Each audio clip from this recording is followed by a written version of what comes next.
അതിപരിശുദ്ധമായ നാമം വാഴ്ത്തപ്പെടുമാറാകട്ടെ. 2025 സെപ്റ്റംബർ മാസം 30 രാത്രിയിൽ വെളിപ്പാട് പുസ്തക പഠന പരമ്പരയുടെ 16ാമത്തെ ക്ലാസ്സിലേക്ക് എല്ലാവരെയും ക്രിസ്തുയേശുവിൻ്റെ ധന്യനാമത്തിൽ വന്ദനം ചൊല്ലുന്നു. കഴിഞ്ഞ 15 ക്ലാസ്സുകളിലായി നാം ചിന്തിച്ച വിഷയങ്ങൾ ഓർമ്മയുണ്ട് ഞാൻ വിശ്വസിക്കുന്നു. ഇന്ന് ഈ 16ാമത്തെ ക്ലാസ്സിൽ നാം ചിന്തിക്കുന്നത് ആഗോള സഭയോടുള്ള ബന്ധത്തിലുള്ള കാര്യങ്ങളിൽ കർത്താവായ യേശു ക്രിസ്തു എഫെസോസിലെ സഭയോടുള്ള ദൂതായി അറിയിച്ചിരിക്കുന്ന വിഷയങ്ങളോടുള്ള ബന്ധത്തിലാണ് നാം ചിന്തിക്കാൻ ഇന്ന് മുതൽ ആരംഭിക്കുന്നത്. വെളിപ്പാട് പുസ്തക പഠനത്തിൻ്റെ 2ാം അധ്യായത്തിൻ്റെ പഠനത്തിലേക്ക് നാം ഇന്ന് രാത്രിയിൽ പ്രവേശിക്കുന്നു. ഇവിടെ നമുക്ക് അറിയാം, ദൈവസഭയോടുള്ള ദൂത് പറഞ്ഞു തുടങ്ങിയത് കർത്താവായ യേശു ക്രിസ്തുവാണ്. പ്രവാചകന്മാരല്ല ദൈവസഭയുടെ ദൂത് പറഞ്ഞു തുടങ്ങിയത്. അതുകൊണ്ടാണ് എബ്രായർക്കെഴുതിയ ലേഖനത്തിൽ പറയുന്ന കർത്താവ് താൻ പറഞ്ഞു തുടങ്ങിയത് എന്ന് പറഞ്ഞ് എബ്രായർക്കെഴുതിയ ലേഖനത്തിൽ പറഞ്ഞ യേശു ക്രിസ്തുവാണ് സഭയോടുള്ള ബന്ധത്തിലെ ദൂത്. ഇസ്രായേലിനോടുള്ള ബന്ധത്തിൽ ദൂത് പറഞ്ഞത് ദൂതന്മാരാണ്. എന്നാൽ എന്നേക്കും നിൽക്കുന്ന തേജസ്സേറിയ ദൈവസഭയോടുള്ള ദൂത് അത് പ്രവാചകന്മാരല്ല. അതുകൊണ്ടാണ് എബ്രായർക്ക് ലേഖനം പറയുന്നത്, ദൈവം പണ്ട് ഭാഗമായിട്ടും വിവിധമായിട്ടും പ്രവാചകന്മാർ മുഖാന്തരം പിതാക്കന്മാരോട് അരുളി ചെയ്തിട്ട് അന്ത്യകാലത്ത് പുത്രൻ മുഖാന്തരം നമ്മോട് അരുളി ചെയ്തിരിക്കുന്നു. അപ്പോൾ പുത്രൻ മുഖാന്തരം സാക്ഷാൽ ദൈവം മുഖാന്തരം സാക്ഷാൽ ദൈവമായവൻ വന്ന് അരുളി ചെയ്തതാണ് ദൈവസഭയോടുള്ള ദൂതുകൾ. അപ്പോൾ ദൈവസഭയുടെ ദൂത് അത് മത്തായി സുവിശേഷം 16ാം അധ്യായം 18ാം വാക്യത്തിലാണ് ദൂത് കർത്താവ് ആരംഭിച്ചത്. അതിപ്പോൾ നീ പത്രോസാകുന്നു, ഈ പാറമേൽ ഞാൻ എൻ്റെ സഭയെ പണിയും, പാതാള ഗോപുരങ്ങളതിനെ ജയിക്കുകയില്ല എന്ന് പറഞ്ഞ ദൂതിന് ആരംഭമിട്ട യേശു കർത്താവ് തന്നെയാണ് ഈ സഭയോടുള്ള ദൂത് പറഞ്ഞ് അവസാനിപ്പിക്കുന്നതും. വെളിപ്പാട് പുസ്തകത്തിൻ്റെ 2-3 അധ്യായങ്ങൾ ദൈവസഭയോടുള്ള ദൂത് ആണ് രേഖപ്പെടുത്തുമ്പോൾ അതിൻ്റെ 3ാം അധ്യായം 21ാം വാക്യമാണ് സഭയോടുള്ള ദൂത് പറഞ്ഞ് അവസാനിപ്പിച്ചിരിക്കുന്നത്. ജയിക്കുന്നവന് ഞാൻ എന്നോടുകൂടെ എൻ്റെ സിംഹാസനത്തിൽ ഇരിപ്പാൻ വരം നൽകും, ഞാനും ജയിച്ചെൻ്റെ പിതാവിനോടുകൂടെ അവൻ്റെ സിംഹാസനത്തിൽ ഇരുന്നത് പോലെ തന്നെ. അപ്പോൾ ദൂത് പറഞ്ഞു തുടങ്ങിയത് സുവിശേഷത്തിൽ കർത്താവ് സൂചിപ്പിച്ചു. അതിനെ ദൈവം മരണപുനരുത്ഥാനത്തിന് ശേഷമായിട്ട് അതിനുള്ള കാര്യങ്ങളെ കമ്മീഷൻ ചെയ്തു. 50ാം ദിവസം പെന്തക്കോസ്ത് നാളിൽ പരിശുദ്ധാത്മാവാൻ ദൈവം ഇറങ്ങി വന്ന് സഭ സ്ഥാപിച്ചു. കഴിഞ്ഞ 2000 വർഷമായി ദൈവസഭയുടെ പ്രവർത്തനം മുമ്പോട്ട് പോകുമ്പോൾ സഭയ്ക്ക് വേണ്ടിയ സകല ദൂതുകളും എല്ലാം എഴുതി പൂർത്തീകരിച്ചുള്ള ദൂത് ആണ് വെളിപ്പാട് പുസ്തകത്തോടുകൂടി നമുക്ക് ലഭിച്ചിരിക്കുന്നത്. അതിൽ ഈ വെളിപ്പാട് പുസ്തകത്തിൻ്റെ 2-3 അധ്യായങ്ങളിൽ രേഖപ്പെടുത്തിയിരിക്കുന്ന ദൂതുകളെ സംബന്ധിച്ച് നാം ചിന്തിക്കുമ്പോൾ ഒരു സൈന്യാധിപൻ തൻ്റെ സൈന്യത്തെ പരിശോധിച്ചെഴുതുന്ന വിശകലന കുറിപ്പിനോട് തുല്യമായിട്ടാണ് ഇതിലെ ഓരോ സഭയുള്ള ദൂതുകളും നമുക്ക് മനസ്സിലാക്കിയെടുക്കാനായിട്ട് സാധിക്കുന്നത്.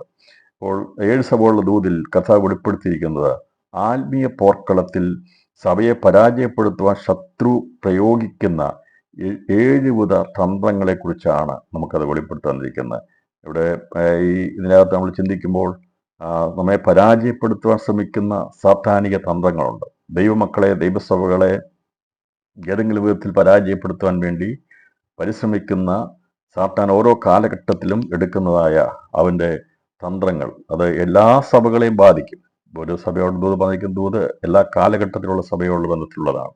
എന്നാൽ ഒരു സഭയോട് പറഞ്ഞിരിക്കുന്നത് ആ കാലഘട്ടത്തിൽ ഏറ്റവും അധികം പ്രബലമായി നിൽക്കുന്ന വിഷയത്തെ ആധാരമാക്കിയാണ് കർത്താവ് ഓരോ സഭയോടുള്ള ബന്ധത്തിൽ സംസാരിച്ചിരിക്കുന്നത്. അവ ശത്രു ഒന്നൊന്നായി സഭകൾക്കെതിരെ പ്രയോഗിക്കുകയും എന്നാൽ ഓരോ പ്രത്യേക കാലഘട്ടത്തിൽ ഏറ്റവും അധികമായി ശത്രു പ്രയോഗിക്കുന്ന തന്ത്രത്തെയാണ് ഓരോ സഭയോടുള്ള ബന്ധത്തിൽ സാധാരണയന്ത്രമായി കർത്താവ് വെളിപ്പെടുത്തിയിട്ടുള്ളത്. അപ്പോൾ സാധാരണ തന്ത്രങ്ങൾ നമുക്ക് സർവായുധ വർഗത്തെക്കുറിച്ച് അറിയാം.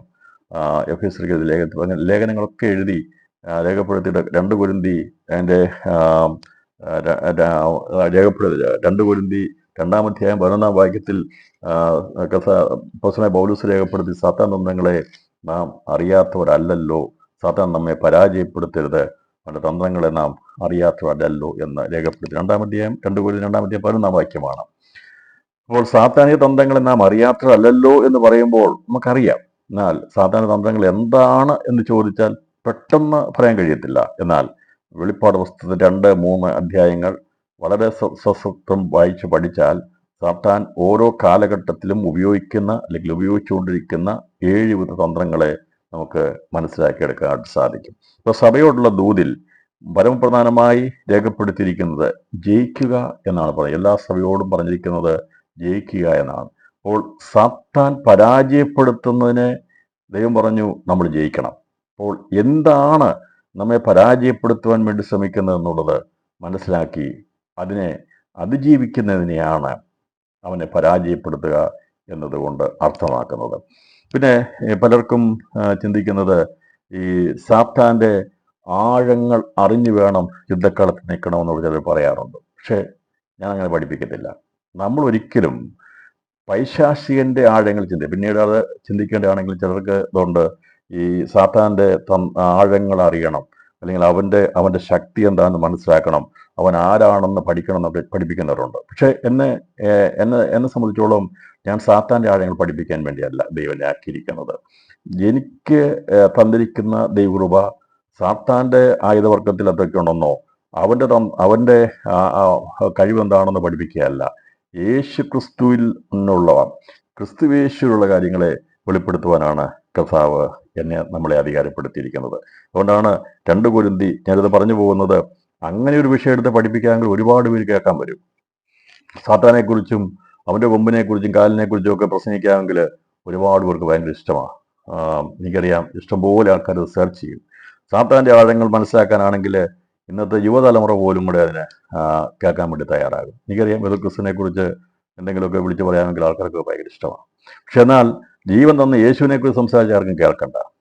എന്നാൽ ആര് കേട്ടാലും കേട്ടില്ലേലും സാത്താൻ്റെ ആഴങ്ങൾ എന്തുകൊണ്ട് പഠിപ്പിക്കുന്നില്ല എന്നുള്ളത് ഞാൻ ഇന്ന് രാത്രി പറഞ്ഞിട്ട് ഇതിലേക്ക് പോകാം. സാത്താൻ്റെ ആഴങ്ങളെ അറിയാനല്ല, അവൻ്റെ തന്ത്രങ്ങളെ തിരിച്ചറിയണം. പക്ഷേ അവൻ്റെ ആഴം മനസ്സിലാക്കേണ്ടത് വേണ്ടി ആരും പോകരുത്. ഇരുളിൻ്റെ ആഴം മനസ്സിലാക്കിയല്ല നമ്മളെ ദൈവം തന്നിരിക്കുന്നത്, ദൈവത്തിൻ്റെ ആഴങ്ങളെയാണ് നാം ഉപയോഗിക്കേണ്ടത്. 1 കൊരിന്തി 2-ാം അധ്യായം 10-ാം വാക്യത്തിൽ പറഞ്ഞിരിക്കുന്നത്, ദൈവം നമുക്ക് തന്നിരിക്കുന്ന ആത്മാവ് അത് ദൈവത്തിൻ്റെ ആഴങ്ങളെ തിരിച്ചറിയാൻ വേണ്ടിയാണ്. അപ്പോൾ ദൈവത്തിൻ്റെ ആഴങ്ങളെ തിരിച്ചറിയാനാണ് ദൈവം തൻ്റെ ആത്മാവിനെ നമുക്ക് നൽകിയിരിക്കുന്നത്. അല്ലാതെ ഈ ലോകത്തിൻ്റെ മർമ്മമോ ഈ ലോകത്തിൻ്റെ കാര്യങ്ങളെക്കുറിച്ചോ മറ്റുള്ള വിഷയങ്ങളെക്കുറിച്ചോ അല്ല ദൈവമക്കൾ പഠിപ്പിക്കേണ്ടത് ദൈവത്തിൻ്റെ ആഴത്തെക്കുറിച്ചാണ്. 1 കൊരിന്തി 2-ാം അധ്യായം 10-ാം വാക്യം പ്രകാരം രേഖപ്പെടുന്ന, നാമോ ലോകത്തിൻ്റെ ആത്മാവിനെ അല്ല ദൈവം നമുക്ക് നൽകിയത് അറിയുവാനായി ദൈവത്തിൽ നിന്നുള്ള ആത്മാവിനെ അത്രേ പ്രാപിച്ചത്. അതിൻ്റെ 10-ാമത്തെ വാക്യം, നമുക്കോ ദൈവം തൻ്റെ ആത്മാവിനാൽ വെളിപ്പെടുത്തിയിരിക്കുന്നു, ആത്മാവ് സകലത്തെയും ദൈവത്തിൻ്റെ ആഴങ്ങളെയും ആരായുന്നു. അപ്പോൾ സാത്താൻ്റെ ആഴങ്ങളെ അല്ല ആരായേണ്ടത്, ദൈവത്തിൻ്റെ ആഴങ്ങളെയാണ് ആരായേണ്ടത്. എന്താണ് ദൈവത്തിൻ്റെ ആഴങ്ങൾ എന്നുള്ളത് ഇവിടെ ഒരു ചോദ്യമായി വരും. നമ്മൾ ആരാഞ്ഞറിയണം എന്താണ് ദൈവത്തിൻ്റെ ആഴങ്ങൾ എന്നറിയണമെങ്കിൽ അതേക്കുറിച്ച് പലരും ചിന്തിക്കാറില്ല, നോക്കാറില്ല. ദൈവത്തിൻ്റെ ആഴങ്ങൾ വായിച്ചു പോകും. ഇപ്പം ദൈവത്തിൻ്റെ ആഴങ്ങൾ എന്തൊക്കെയാണെന്നുള്ളത് വേദപുസ്തകത്തിൽ ലേഖനങ്ങൾ വളരെ വ്യക്തമായി രേഖപ്പെടുത്തിയിട്ടുണ്ട്. അപ്പോൾ സാത്താൻ്റെ ആഴങ്ങളെ അറിയേണ്ട ആവശ്യമില്ലെന്ന് വെളിപ്പാട് രേഖപ്പെടുത്തിയിട്ടുണ്ട്. 2-ാം അധ്യായം അതിൻ്റെ 24-ാം വാക്യത്തിൽ, എന്നാൽ ഈ ഉപദേശം കൈക്കൊള്ളാതെയും അവർ പറയും പോലെ സാത്താൻ്റെ ആഴങ്ങൾ ഇല്ലാതെയും പ്രിയത്തിലെ ശേഷം പേരോടെന്ന് പറഞ്ഞാൽ സാത്താൻ്റെ ആയുധവർഗങ്ങളെക്കുറിച്ചോ അവൻ്റെ തന്ത്രമന്ത്രങ്ങളെക്കുറിച്ചോ അവൻ്റെ ആഴങ്ങളെക്കുറിച്ചോ അവൻ എവിടുന്ന് വരുന്നോ അവൻ്റെ കാര്യങ്ങളെക്കുറിച്ചോ അല്ല നാം അറിയേണ്ടത്. നാം പഠിക്കേണ്ടത് ക്രിസ്തുവിനെക്കുറിച്ചാണ്. യേശു ക്രിസ്തുവിലുള്ള മർമ്മമേറിയ വിഷയങ്ങളെക്കുറിച്ചാണ് നാം പഠിക്കുന്നത്. അല്ലാതെ ഇതേക്കുറിച്ചുള്ള ഒരു വലിയ ടീച്ചിങ്ങിന് വേണ്ടിയാണ് ലോകം. അതുകൊണ്ടാണ് പറയുന്നത്, ഇതിൻ്റെ ആഴം കേൾക്കാൻ വേണ്ടി അനേകർ കാണും, പൈശാചികനെക്കുറിച്ച് പഠിക്കാൻ വേണ്ടി അനേകർ ഇറങ്ങും. എന്നാൽ ദൈവസഭ ഒരിക്കലും സാത്താനെക്കുറിച്ച് പഠിപ്പിക്കുകയല്ല ചെയ്യേണ്ടത്, ജീവൻ തന്ന നമ്മുടെ ആത്മരക്ഷകനായിരിക്കുന്ന ക്രിസ്തുവിനെയാണ് പഠിപ്പിക്കേണ്ടത്. അപ്പോൾ ദൈവത്തിൻ്റെ ആഴം എന്താണെന്നുള്ളത് റോമർക്ക് എഴുതിയ ലേഖനം 11-ാം അധ്യായം 33-ാം വാക്യത്തിൽ പറഞ്ഞിട്ടുണ്ട്. അപ്പോൾ ഞാൻ എന്താണ് നമ്മൾ പഠിക്കേണ്ട ആഴം എന്നുള്ളത് മനസ്സിലാക്കിയിട്ടാണ് അതേക്കുറിച്ച് പഠിപ്പിക്കുന്നത്. അല്ലാതെ സാത്താൻ്റെ ആഴങ്ങളെക്കുറിച്ചോ അവൻ്റെ കാര്യങ്ങളെക്കുറിച്ചോ പഠിപ്പിക്കാനല്ല ദൈവം നമുക്ക് സമയം തന്നിരിക്കുന്നത്. ദൈവത്തിൻ്റെ ആഴങ്ങളെ മനസ്സിലാക്കുവാൻ വേണ്ടിയാണ് ദൈവം തൻ്റെ ആത്മാവിനെ നമുക്ക് തന്നിരിക്കുന്നത്. എന്താണ് ദൈവം ചെയ്തിരിക്കുന്ന ദൈവിക വചനത്തിൻ്റെ ആഴം? അത് 11-33 വാക്യത്തിൽ പറഞ്ഞിരിക്കുന്നത്, ദൈവത്തിൻ്റെ ധനം, ജ്ഞാനം, അറിവ് എന്നിവയുടെ ആഴമേ. അപ്പോൾ ദൈവത്തിൻ്റെ ആഴത്തെക്കുറിച്ച് പഠിക്കുമ്പോൾ ദൈവത്തിൻ്റെ ധനം, ദൈവത്തിൻ്റെ ജ്ഞാനം, ദൈവത്തിൻ്റെ അറിവ്, അതേക്കുറിച്ചാണ് നാം ചിന്തിക്കേണ്ടത്. നമുക്കറിയാം ദൈവത്തിൻ്റെ ധനം എന്താണെന്നുള്ളത്. അവൻ്റെ മഹിമാധനം എന്ന് പറഞ്ഞാൽ കുഞ്ഞാടിൻ്റെ രക്തത്തിൻ്റെ വില, അതാണ് അമൂല്യമായ ധനം. അതേക്കുറിച്ച് നമ്മൾ പഠിക്കണം. നമ്മളെ വീണ്ടെടുത്തിരിക്കുന്ന ഏറ്റവും ശ്രേഷ്ഠകരമായിരിക്കുന്ന മഹിമാധനമായിരിക്കുന്ന ക്രിസ്തുവിൻ്റെ പുണ്യാക രക്തത്തിൻ്റെ ശക്തി, അതിൻ്റെ വില, അതാണ് ദൈവസഭയ്ക്ക് ആധാരമായിരിക്കുന്നത്. ദൈവത്തിൻ്റെ ധനം, ജ്ഞാനം, അറിവ് എന്നിവയുടെ ആഴമേ എന്ന് പറഞ്ഞാൽ ദൈവസഭയെ, മണ്ണിൽ നിന്ന് ജനിച്ച മനുഷ്യനെ, അവനെ ദൈവത്തിൻ്റെ ധനമായിരിക്കുന്ന മഹിമാധനമായിരിക്കുന്ന വിലയേറിയ രക്തം കൊണ്ട് വിലയ്ക്ക് വാങ്ങി. അത് ഒരിക്കലും ഈ ലോകത്തിന് ജ്ഞാനികളാരും അറിഞ്ഞിരുന്നില്ല. സാക്ഷാൽ ദൈവമായവൻ തൻ്റെ രക്തം ചീന്തി സഭ സ്ഥാപിക്കുമെന്നോ പാപത്തിന് പരിഹാരം വരുത്തുമെന്നോ ഈ ലോകത്തിന്റെ പ്രഭുക്കന്മാരാരും അറിഞ്ഞിരുന്നില്ല. അവർ അറിഞ്ഞിരുന്നെങ്കിൽ തേജസ്സിന്റെ ക്രിസ്തുവിനെ അവർ ക്രൂശിക്കുകയില്ലായിരുന്നു. ഇതാർക്കും അറിയത്തില്ലായിരുന്നു. സാക്ഷാൽ ദൈവമായവൻ വന്നു തന്നെ തൻ്റെ സഭയെ പണിയുമെന്നുള്ളത് ആർക്കും അറിഞ്ഞിരുന്നില്ല. അത് ദൈവത്തിന്റെ ജ്ഞാനത്തിന്റെ ആഴമാണ്. അതിന്റെ അറിവ് നമുക്ക് ഗ്രഹിച്ചെടുക്കാൻ കഴിയാത്തതാണ്. അപ്പോൾ ഇതാണ് ദൈവത്തിന്റെ ആഴങ്ങളെ അറിയുക എന്നുള്ളത്. ദൈവത്തിന്റെ ധനം, ദൈവത്തിന്റെ ജ്ഞാനം, ദൈവത്തിന്റെ അറിവ് അത് നമ്മുടെ മേൽ പകരുന്നു. അതുകൊണ്ട് നാം ദൈവത്തിന്റെ കാര്യങ്ങളെക്കുറിച്ച് അറിയുവാൻ ആഴങ്ങൾ മനസ്സാക്കുന്നതായിരിക്കണം. അതുകൊണ്ടാണ് സാത്താനെക്കുറിച്ച് പഠിപ്പിക്കാതെ ദൈവത്തെക്കുറിച്ച് പഠിപ്പിക്കുന്നത്. ആർക്ക് ഏതാ ഇഷ്ടമുള്ളത്? ഇന്നത്തെ ലോകത്തിന് ഏറ്റവും അധികം ഇഷ്ടം, ഞാൻ പറഞ്ഞല്ലോ, സാത്താനെക്കുറിച്ചോ ക്രിസ്തുവിനെക്കുറിച്ചോ എന്തെങ്കിലുമൊക്കെ വിളിച്ചു പറഞ്ഞാൽ മതി. അനേകരിത് കേൾക്കാൻ വേണ്ടി ഭയങ്കര താല്പര്യപ്പെട്ടുകൊണ്ടിരിക്കുക. എന്നാൽ യേശു ക്രിസ്തു മുഖാന്തരമുള്ള രക്ഷയെക്കുറിച്ചും ക്രിസ്തു മുഖാന്തരമുള്ള ആത്മീയ ധനത്തെക്കുറിച്ചും ജ്ഞാനത്തെക്കുറിച്ചും അറിവിനെക്കുറിച്ചും അതിൻ്റെ ആഴങ്ങൾ തിരിച്ചറിയാൻ വേണ്ടിയുള്ളവർ വളരെ ചുരുക്കമാണ്. അത് കൂടി വരും. ഏതാണ്? സാത്താനിക ആഴങ്ങൾ മനസ്സിലാക്കുന്ന ഒരു കാലഘട്ടം വരുന്നുകൊണ്ടാണ് സഭയുള്ള ദൂതിൽ പറഞ്ഞിരിക്കുന്നത്, സാത്താന്റെ ആഴങ്ങൾ അറിഞ്ഞിട്ടില്ലാതെയും ഇരിക്കുന്ന തുയത്തിലെ ശേഷം പോലും നമ്മൾ ആരും സാത്താന്റെ ആഴങ്ങൾ തിരയാൻ വേണ്ടി ഇന്റർനെറ്റിലോ മറ്റൊരിടത്തും കയറി പരതരുതേ എന്ന് ഞാൻ വിശേഷാൽ പ്രത്യേകിച്ച് യുവതലമുറയോട് ഞാൻ വിനീതമായിട്ട് അപേക്ഷിക്കുന്നു. ഒരു എളിയ ദേവദാസൻ വരെ ഞാൻ പറയുന്നത്, ഒരിക്കലും സാത്താന്റെ ആഴങ്ങൾ തിരയാൻ വേണ്ടി നിങ്ങളുടെ സമയം ചെലവാക്കരുത്. അങ്ങനെ ചെലവാക്കി കഴിഞ്ഞാൽ ഇരുളിൽ പെട്ടുപോകുവാനുള്ള സാധ്യതകൾ വളരെ ഉള്ളതുകൊണ്ട് വളരെയധികം ശ്രദ്ധയോടെ വേണം നമ്മൾ നിൽക്കേണ്ടത്. കാരണം ഇവിടെ നമുക്കത് അറിയേണ്ട ആവശ്യമില്ല. അതെന്തുകൊണ്ടാണെന്ന് കൂടി ഞാൻ പറയാം. ലൂക്കോസ് സുവിശേഷം 14-ാം അധ്യായം 30-32 വാക്യങ്ങൾ വായിക്കുമ്പോൾ, ലൂക്കോസ് സുവിശേഷം 14-ാം അധ്യായം 30 മുതൽ 32 വരെയുള്ള വാക്യങ്ങൾ വായിക്കുമ്പോൾ നമുക്ക് ആരോടും സന്ധി ചെയ്യേണ്ട ആവശ്യമില്ല. അപ്പോൾ സന്ധി ചെയ്യാനുള്ള ആണെങ്കിൽ അവന്റെ കാര്യങ്ങളെക്കുറിച്ച് മനസ്സിലാക്കണം. എന്നാൽ നമുക്ക് സന്ധി ചെയ്യേണ്ട ആവശ്യമില്ല. സന്ധിയില്ലാത്ത പോരാട്ടത്തിലാണ് ദൈവമക്കൾ ചേർന്നിരിക്കുന്നത് എന്ന് പറഞ്ഞാൽ നമുക്കൊരിക്കലും സാത്താനോടുള്ള ബന്ധത്തിൽ അവനോട് യാതൊരു വിധമായ സന്ധിയും ചെയ്ത് നാം നിൽക്കേണ്ടവരല്ല. അവനോട് നമ്മൾ ജയിക്കാൻ വേണ്ടി പോരാടുന്നവരാണ്. അതുകൊണ്ട് നമുക്ക് അവന്റെ കൂടുതൽ കാര്യങ്ങളെക്കുറിച്ച് അറിയേണ്ട ആവശ്യം. 14-ാം അധ്യായത്തിൽ പറഞ്ഞിരിക്കുന്നത്, കർത്താവ് തന്നെ പറഞ്ഞു, ഒരു രാജാവ് ഇങ്ങനെ പറഞ്ഞിരിക്കുന്നത്, ഒരു രാജാവ് മറ്റൊരു രാജാവിനോട് പടയേൽപ്പാൻ പുറപ്പെടും മുമ്പേ ഇരുന്ന് 20,000 വരുന്നവനോട് താൻ 10,000 എതിർപ്പാൻ മതിയോ എന്ന് ആലോചിക്കുന്നില്ലയോ? പോരാ എന്ന് വരികിൽ മറ്റവൻ ദൂരത്തിരിക്കുമ്പോൾ തന്നെ സ്ഥാനപതികളെ അയച്ച് സമാധാനത്തിനായി അപേക്ഷിക്കുന്നു എന്ന് പറഞ്ഞാൽ ഇവിടെ സന്ധി സംഭാഷണം നടത്തി സമാധാനം യാചിക്കാൻ വേണ്ടിയാണെങ്കിൽ സാത്താന്റെ ആഴങ്ങളൊക്കെ അറിയാൻ നല്ലതാണ്. പക്ഷേ ക്രിസ്തുയേശു നമ്മളെ ആക്കിയിരിക്കുന്നത് അവനോട് ഒരിക്കലും സന്ധിയില്ലാതെ യുദ്ധം ചെയ്യാൻ വേണ്ടിയാണ്.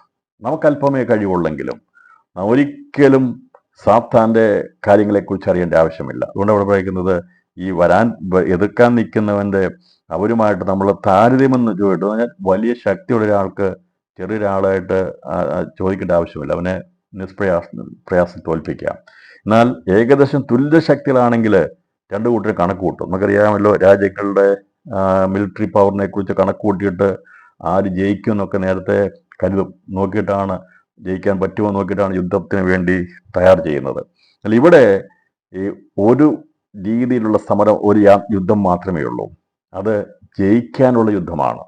അതുകൊണ്ട് നാം ജയാളികളാകേണ്ടതായതുകൊണ്ട് നമുക്ക് സന്ധി ചെയ്യേണ്ട ആവശ്യമില്ലാത്തതുകൊണ്ട്, സാത്താനോട് സമാധാനം അല്ലെങ്കിൽ യുദ്ധം ഇല്ലാതെ കരാർ ചെയ്യേണ്ട ആവശ്യമില്ലാത്തതുകൊണ്ട്, നാം ഒരിക്കലും പരാജയപ്പെടുകയില്ല എന്നുള്ളത് കൊണ്ട് നമുക്ക് അവനെ ഭയപ്പെടേണ്ട ആവശ്യമില്ല. നമ്മുടെ മേൽ പറഞ്ഞിരിക്കുന്നത് അമിതബലമാണ്. അതുകൊണ്ടാണ് സാത്താന്റെ കാര്യങ്ങളെക്കുറിച്ച് നാം അറിയേണ്ടാത്തത്. അവൻ എന്തെല്ലാം കഴിവുണ്ടോ, അവൻ എന്തെല്ലാമാണെന്നോ ഞാൻ പഠിപ്പിക്കാൻ ആഗ്രഹിക്കുന്നില്ല, അതിൻ്റെ ആവശ്യമില്ല. കാരണം അവനുമായിട്ട് സന്ധി ചെയ്യേണ്ട ആവശ്യം എനിക്കില്ല, ദൈവമക്കൾക്കില്ല.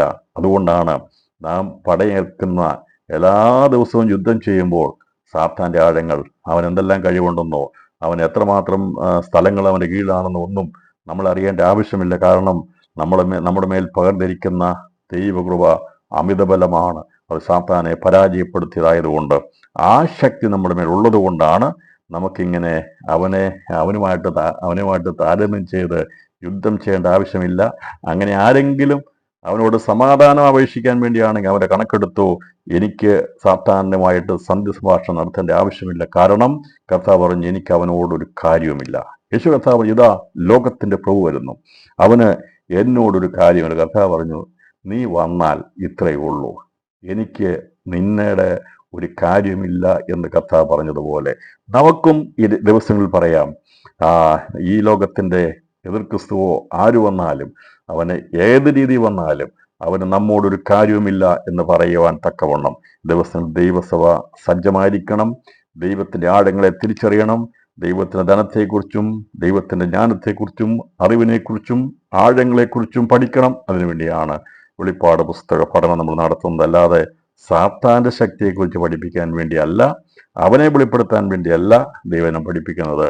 യേശു ക്രിസ്തു എന്ന സാക്ഷാൽ ദൈവത്തിന്റെ അതിമഹത്തായ തേജസ്സിനെ വെളിപ്പെടുത്താൻ വേണ്ടിയാണ് നാം ദൈവത്തിന്റെ താളുകളിലൂടെ നമ്മുടെ കണ്ണുകൾ നാം നോക്കിക്കൊണ്ടിരിക്കുന്നത്. ഇതൊന്ന് മനസ്സിലായെന്ന് വിചാരിക്കുന്നു. അതുകൊണ്ട് ഈ ഒരു വിഷയം മനസ്സിലാക്കിയെടുക്കണം. കഴിഞ്ഞ ദിവസം എന്നോട് ഒരാൾ ചോദിച്ചു, സാത്താന്റെ ആഴങ്ങളെക്കുറിച്ചൊന്ന് പഠിക്കണ്ടേ എന്ന് ചോദിച്ചപ്പോൾ ഞാൻ പറഞ്ഞു വേണ്ട എന്ന് പറഞ്ഞു. സാത്താന്റെ ആഴങ്ങളെക്കുറിച്ച് പഠിക്കണ്ട. അവന്റെ വിഷയം പഠിക്കാൻ പോയി കഴിഞ്ഞാൽ അവസാനം അവന്റെ കീഴിലായിപ്പോകും.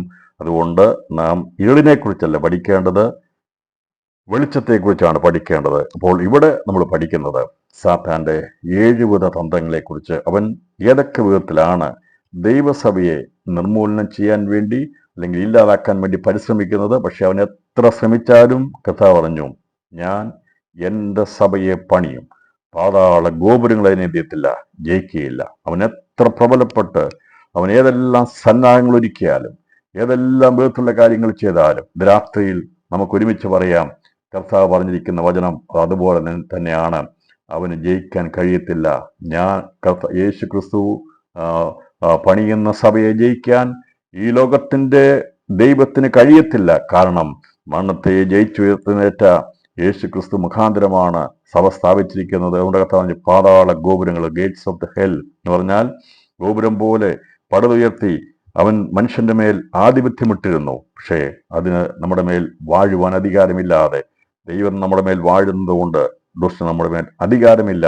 അവനെ ദൈവസഭയെ ജയിക്കാൻ കഴിയുകയില്ല എന്നുള്ളത് ഈ രാത്രിയിൽ നാം വളരെ വ്യക്തമാക്കുകയും, എന്നാൽ അവൻ നമ്മളെ പരാജയപ്പെടുത്താൻ വേണ്ടി തന്ത്രങ്ങൾ മെനഞ്ഞുകൊണ്ട് ദൈവസഭയ്ക്കെതിരെ ഏതെല്ലാം വിധത്തിൽ അവൻ പ്രവർത്തിക്കാം എന്നുള്ളതിനെക്കുറിച്ച് സർവ്വസൈന്യാധിപനായിരിക്കുന്ന ക്രിസ്തുയേശു സഭയോട് രേഖപ്പെടുത്തിയിരിക്കുന്ന കാര്യങ്ങളാണ് 2-ാം അധ്യായം മുതൽ രേഖപ്പെടുത്തിയിരിക്കുന്നത്. അതിൽ പ്രഥമമായിട്ടുള്ള സഭ, ദൈവസഭ നമ്മൾ പഠിക്കുമ്പോൾ എഫെസോസിലെ സഭയാണ്.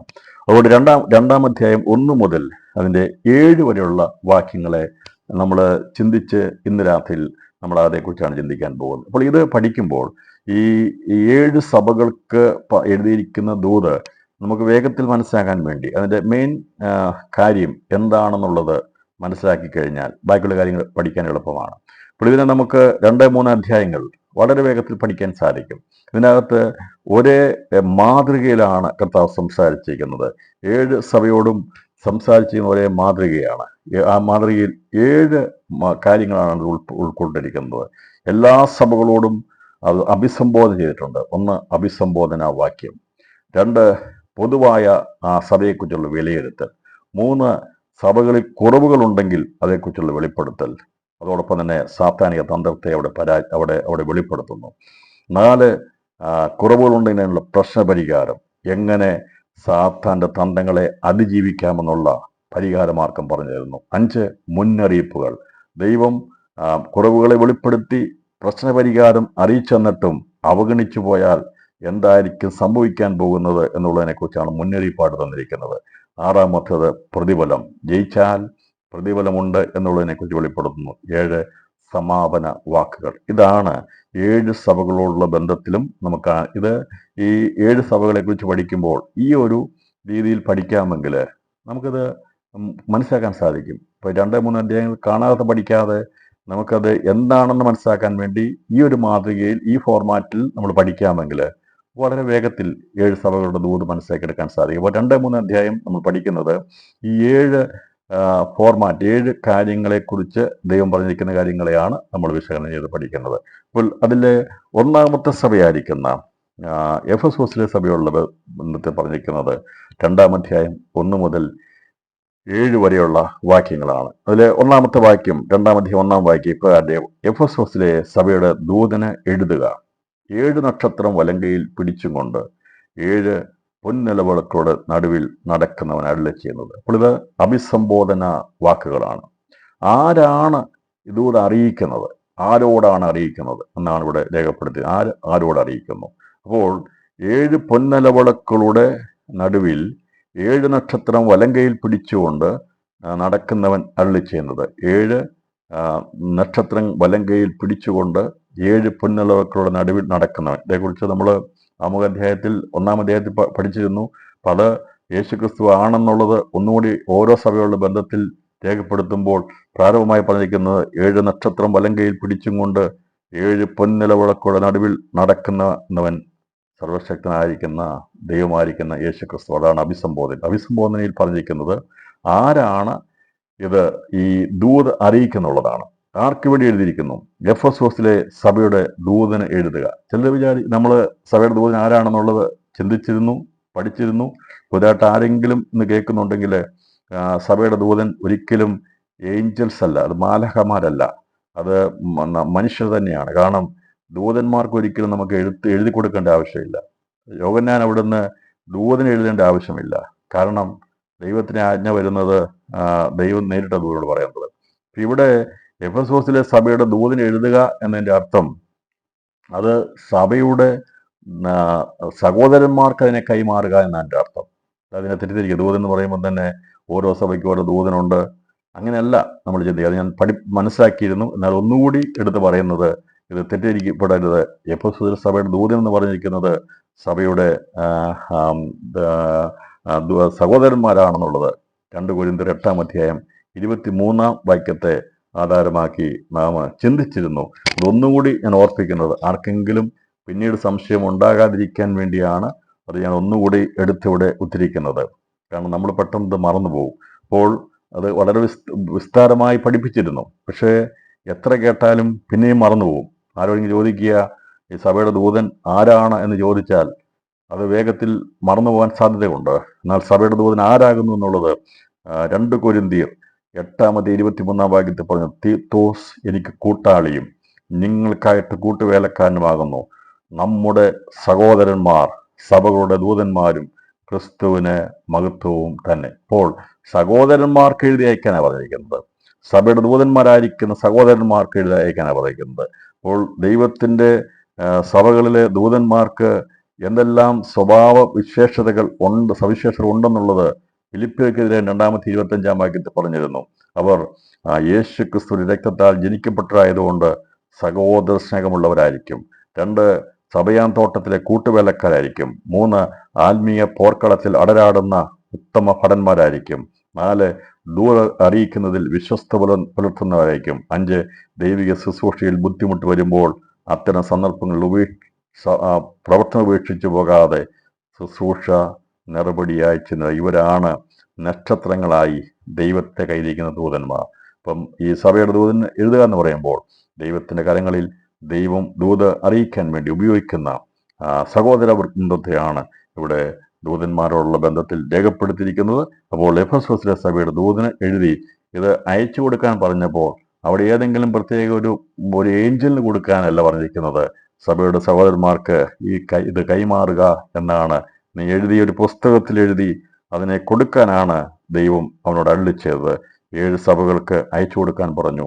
അങ്ങനെയാണ് ഈ വെളിപ്പാട് പുസ്തകം നമുക്ക് ലഭിക്കാനായിട്ടിടയായി. അത് നീ കാണുന്നത് ഒരു പുസ്തകത്തിൽ എഴുതി എഫെസോസ്, സ്മുർണ, പെർഗമോസ്, ടൊയത്തൈര, സർദീസ്, ഫിലദൽഫിയ, ലവോദിക്യ എന്ന് 7 സഭകൾക്കും അയക്കുക എന്നിങ്ങനെ കാഹളത്തിനൊത്ത ഒരു മഹാനാദം എൻ്റെ പുറകിൽ കേട്ടു.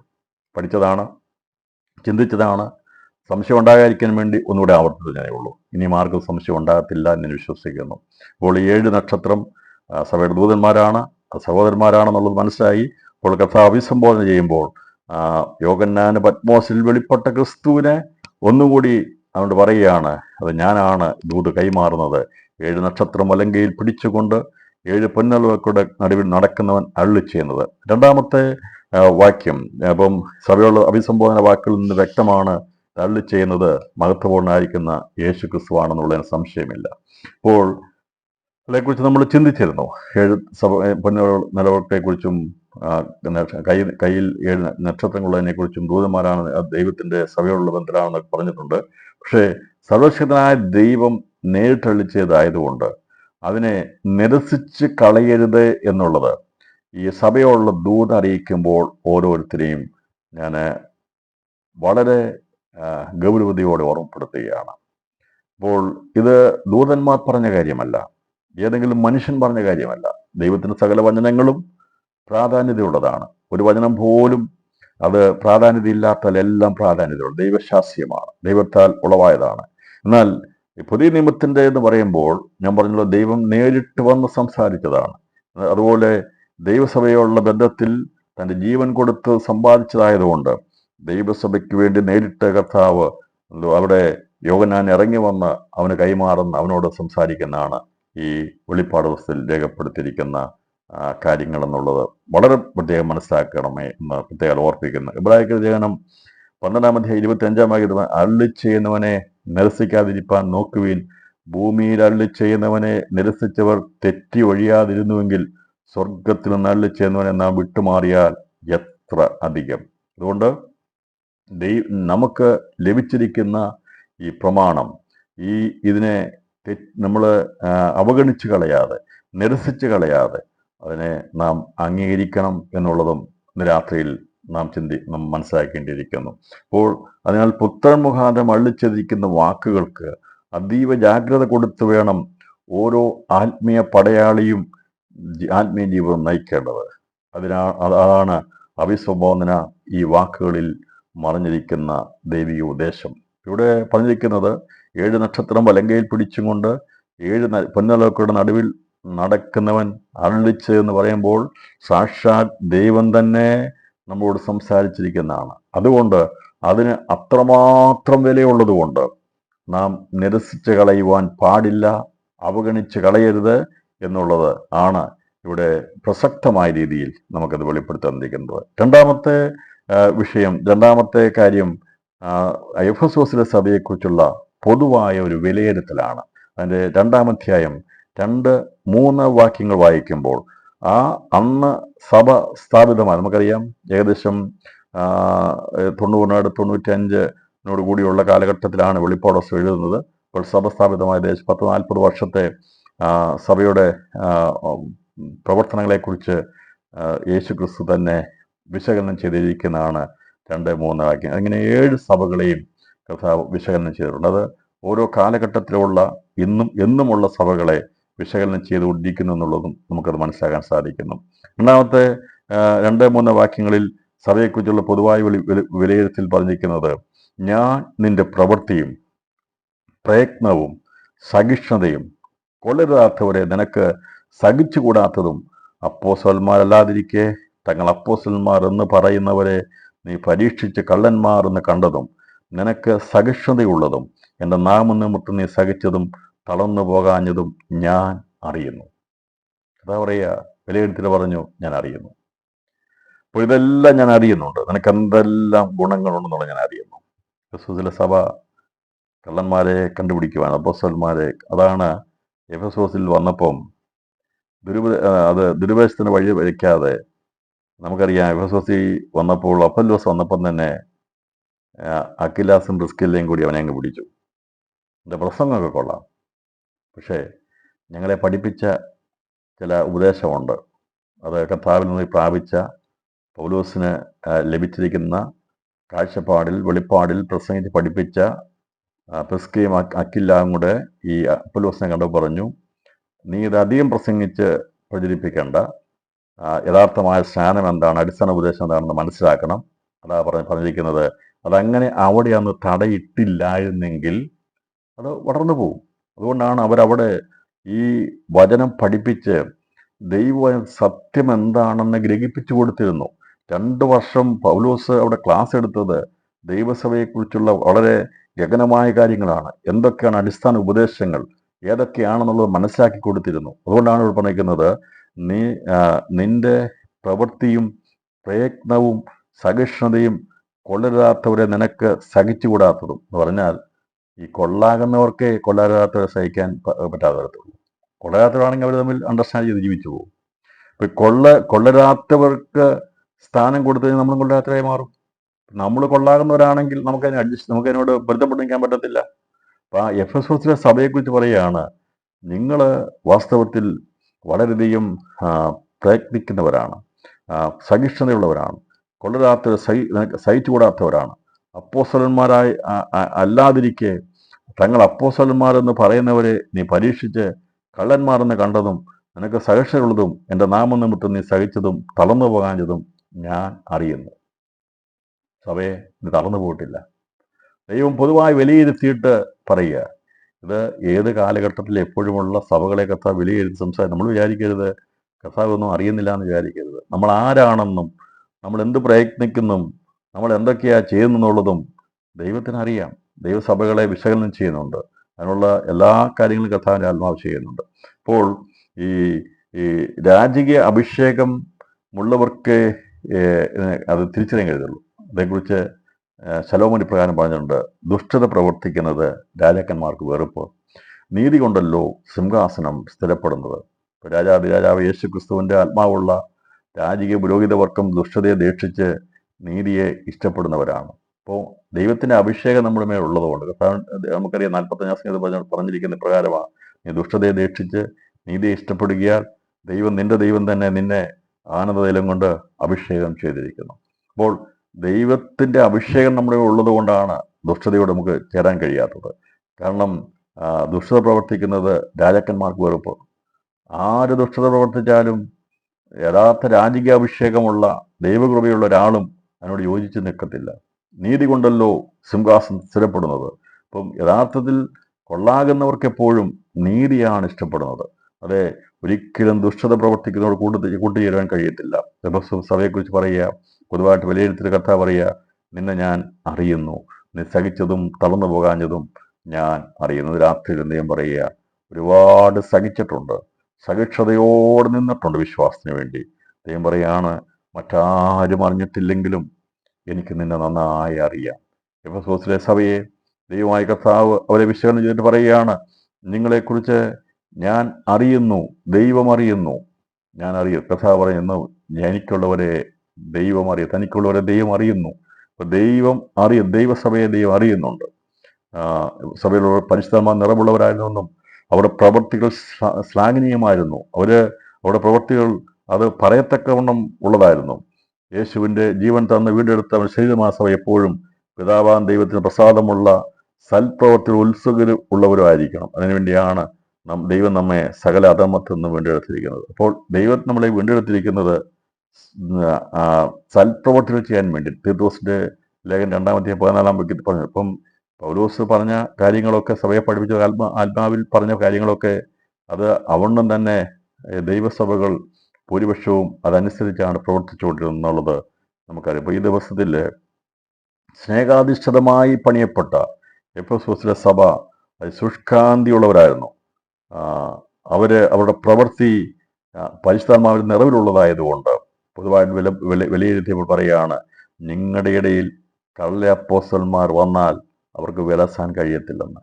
കള്ളപ്രവാചകന്മാർ വന്നാൽ അവർക്ക് വിലസാൻ കഴിയത്തില്ല. കാരണം ദൈവസഭയിലുള്ളവർക്ക് അവർക്ക് തിരിച്ചറിവുണ്ട്, അവർക്ക് ആത്മാഭിഷേകമുണ്ട്, മനസ്സിലാക്കിയെടുക്കാൻ സാധിക്കും, ഏതാണ് ഫലമെന്ന് മനസ്സിലാകും. അതുകൊണ്ട് ഈ എഫെസോസിലെ സഭയിൽ ആര് ഉപദേശം കൊണ്ട് വന്നാലും അത് അങ്ങനെ തന്നെയാണോ, സത്യമാണോ എന്നുള്ളത് തിരിച്ചറിഞ്ഞിരുന്നു. അതിന് തെളിവാണ് അപ്പൊല്ലോസ് വന്നപ്പോൾ അക്വിലാസും പ്രിസ്കില്ലയും കൂടി അവനെ ചേർത്തുകൊണ്ട് ഈ മാർക്കം സ്പഷ്ടമായി തെളിയിച്ച് കൊടുത്തത്. അവരോട് ഏരിയല്ല ചെയ്തത്, അവരെ അവരുടെ പക്ഷത്തേക്ക് കൊണ്ടുവന്നു, സത്യത്തിന് മാർഗത്തിലേക്ക് കൊണ്ടുവന്നു.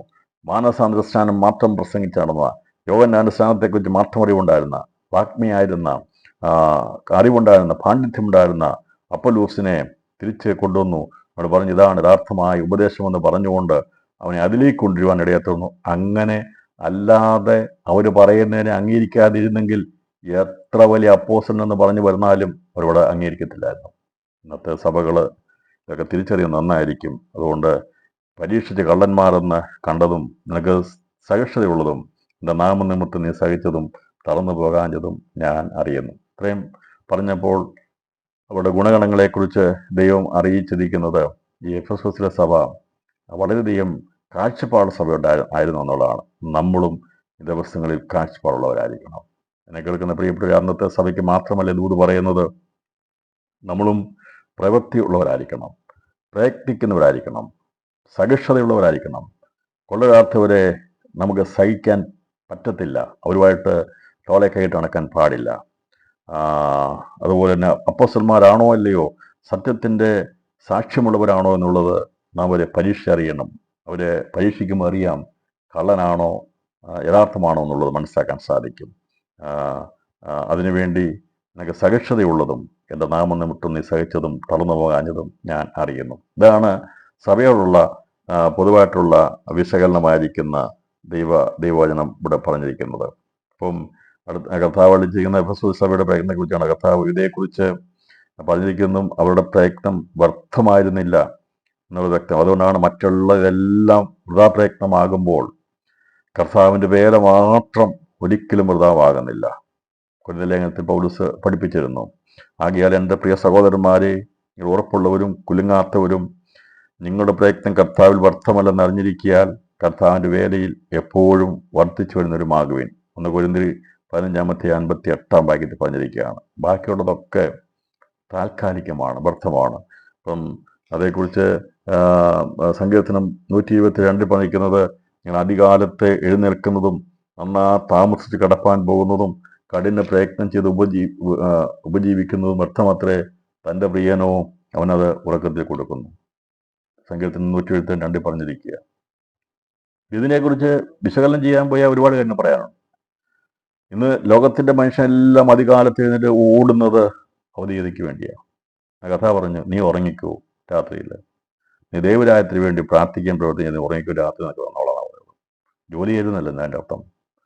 ഇന്ന് ലോകം മുഴുവനും അതിൽ രാവിലെ എഴുന്നേറ്റത് ഇന്ന് വായിക്കും, അത് മനസ്സിലാക്കാൻ സാധിക്കും. ഇന്ന് പണ്ടൊക്കെ ഒരാളെങ്കിലും ജോലി ചെയ്താൽ മതിയായിരുന്നു. ഇന്നിപ്പം ഞാനൊരു കാര്യം ഒരാൾ പറയുന്നത് കേട്ടു, അദ്ദേഹം ജോലി ചെയ്യുന്നു, ഭാര്യ ജോലി ചെയ്യുന്നു, മക്കൾ ജോലി ചെയ്യുന്നു, മക്കളുടെ മക്കൾ ജോലി, എല്ലാം ചെയ്യുന്നിട്ട് ഒന്നുമില്ല. അപ്പോൾ ഈ അധികാലത്തെ എഴുന്നേറ്റ് എല്ലാവരും ജോലിക്ക് പോയിട്ടും വളരെ താമസിച്ച് കിടന്നിട്ടും ഉപജീവിക്കാൻ മാത്രമേ പറ്റുന്നുള്ളൂ, ഉപജീവനം മാത്രം നടത്താനേ പറ്റുന്നുള്ളൂ. ഇന്നത്തെ ലോകത്തിൻ്റെ ഗതിയ.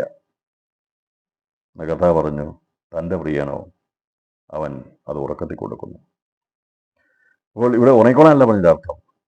കഠിന പ്രയത്നം ചെയ്ത് മനുഷ്യൻ ഉപജീവിക്കാൻ വേണ്ടി ഓടിക്കൊണ്ടിരിക്കുക, തികയുന്നില്ല. എത്ര ലഭിച്ചാലും തികയുന്നില്ല. തികയാത്തൊരു ലോകം. വരുമാനം വർദ്ധിക്കുമ്പോൾ ചിലവ് വർദ്ധിക്കുന്ന ബൈബിൾ പറഞ്ഞിരിക്കുന്നു. വരുമാനം വർദ്ധിക്കുന്നതനുസരിച്ച് ചിലവ് വർദ്ധിക്കും. ഇപ്പം 10,000 രൂപ കൊണ്ട് ജീവിച്ച ഒരാൾക്ക് 50,000 കിട്ടിയാൽ അതിനനുസരിച്ച് ചിലവായി. എന്നാൽ അതൊരു പ്രക്രിയയാണ്. കാരണം അത് അങ്ങനെ ചെയ്തേ പറ്റുള്ളൂ, അത് കറങ്ങിക്കൊണ്ടിരിക്കും. ഇവിടെ പറയുന്നത് இந்த ലോകത്ത് നമ്മൾ നോക്കുക, പണ്ടുള്ളതിനേക്കാൾ എത്ര ഓട്ടമല്ലേ ഇന്നത്തെ. സത്യം പറഞ്ഞാൽ അത് ജോലി ചെയ്യുന്നതല്ല ഞാൻ പറയേണ്ട അർത്ഥം അതല്ല. ഉറങ്ങാതെയൊക്കെ എത്രയോ കഷ്ടപ്പെടുന്നു. കാരണം വർക്കോളിക്കായി മാറുന്നു, ജോലിക്ക് അടിമപ്പെട്ടു പോകുന്നു. ദൈവം പറഞ്ഞു, അതിൻ്റെ ആവശ്യമില്ല കുഞ്ഞെ.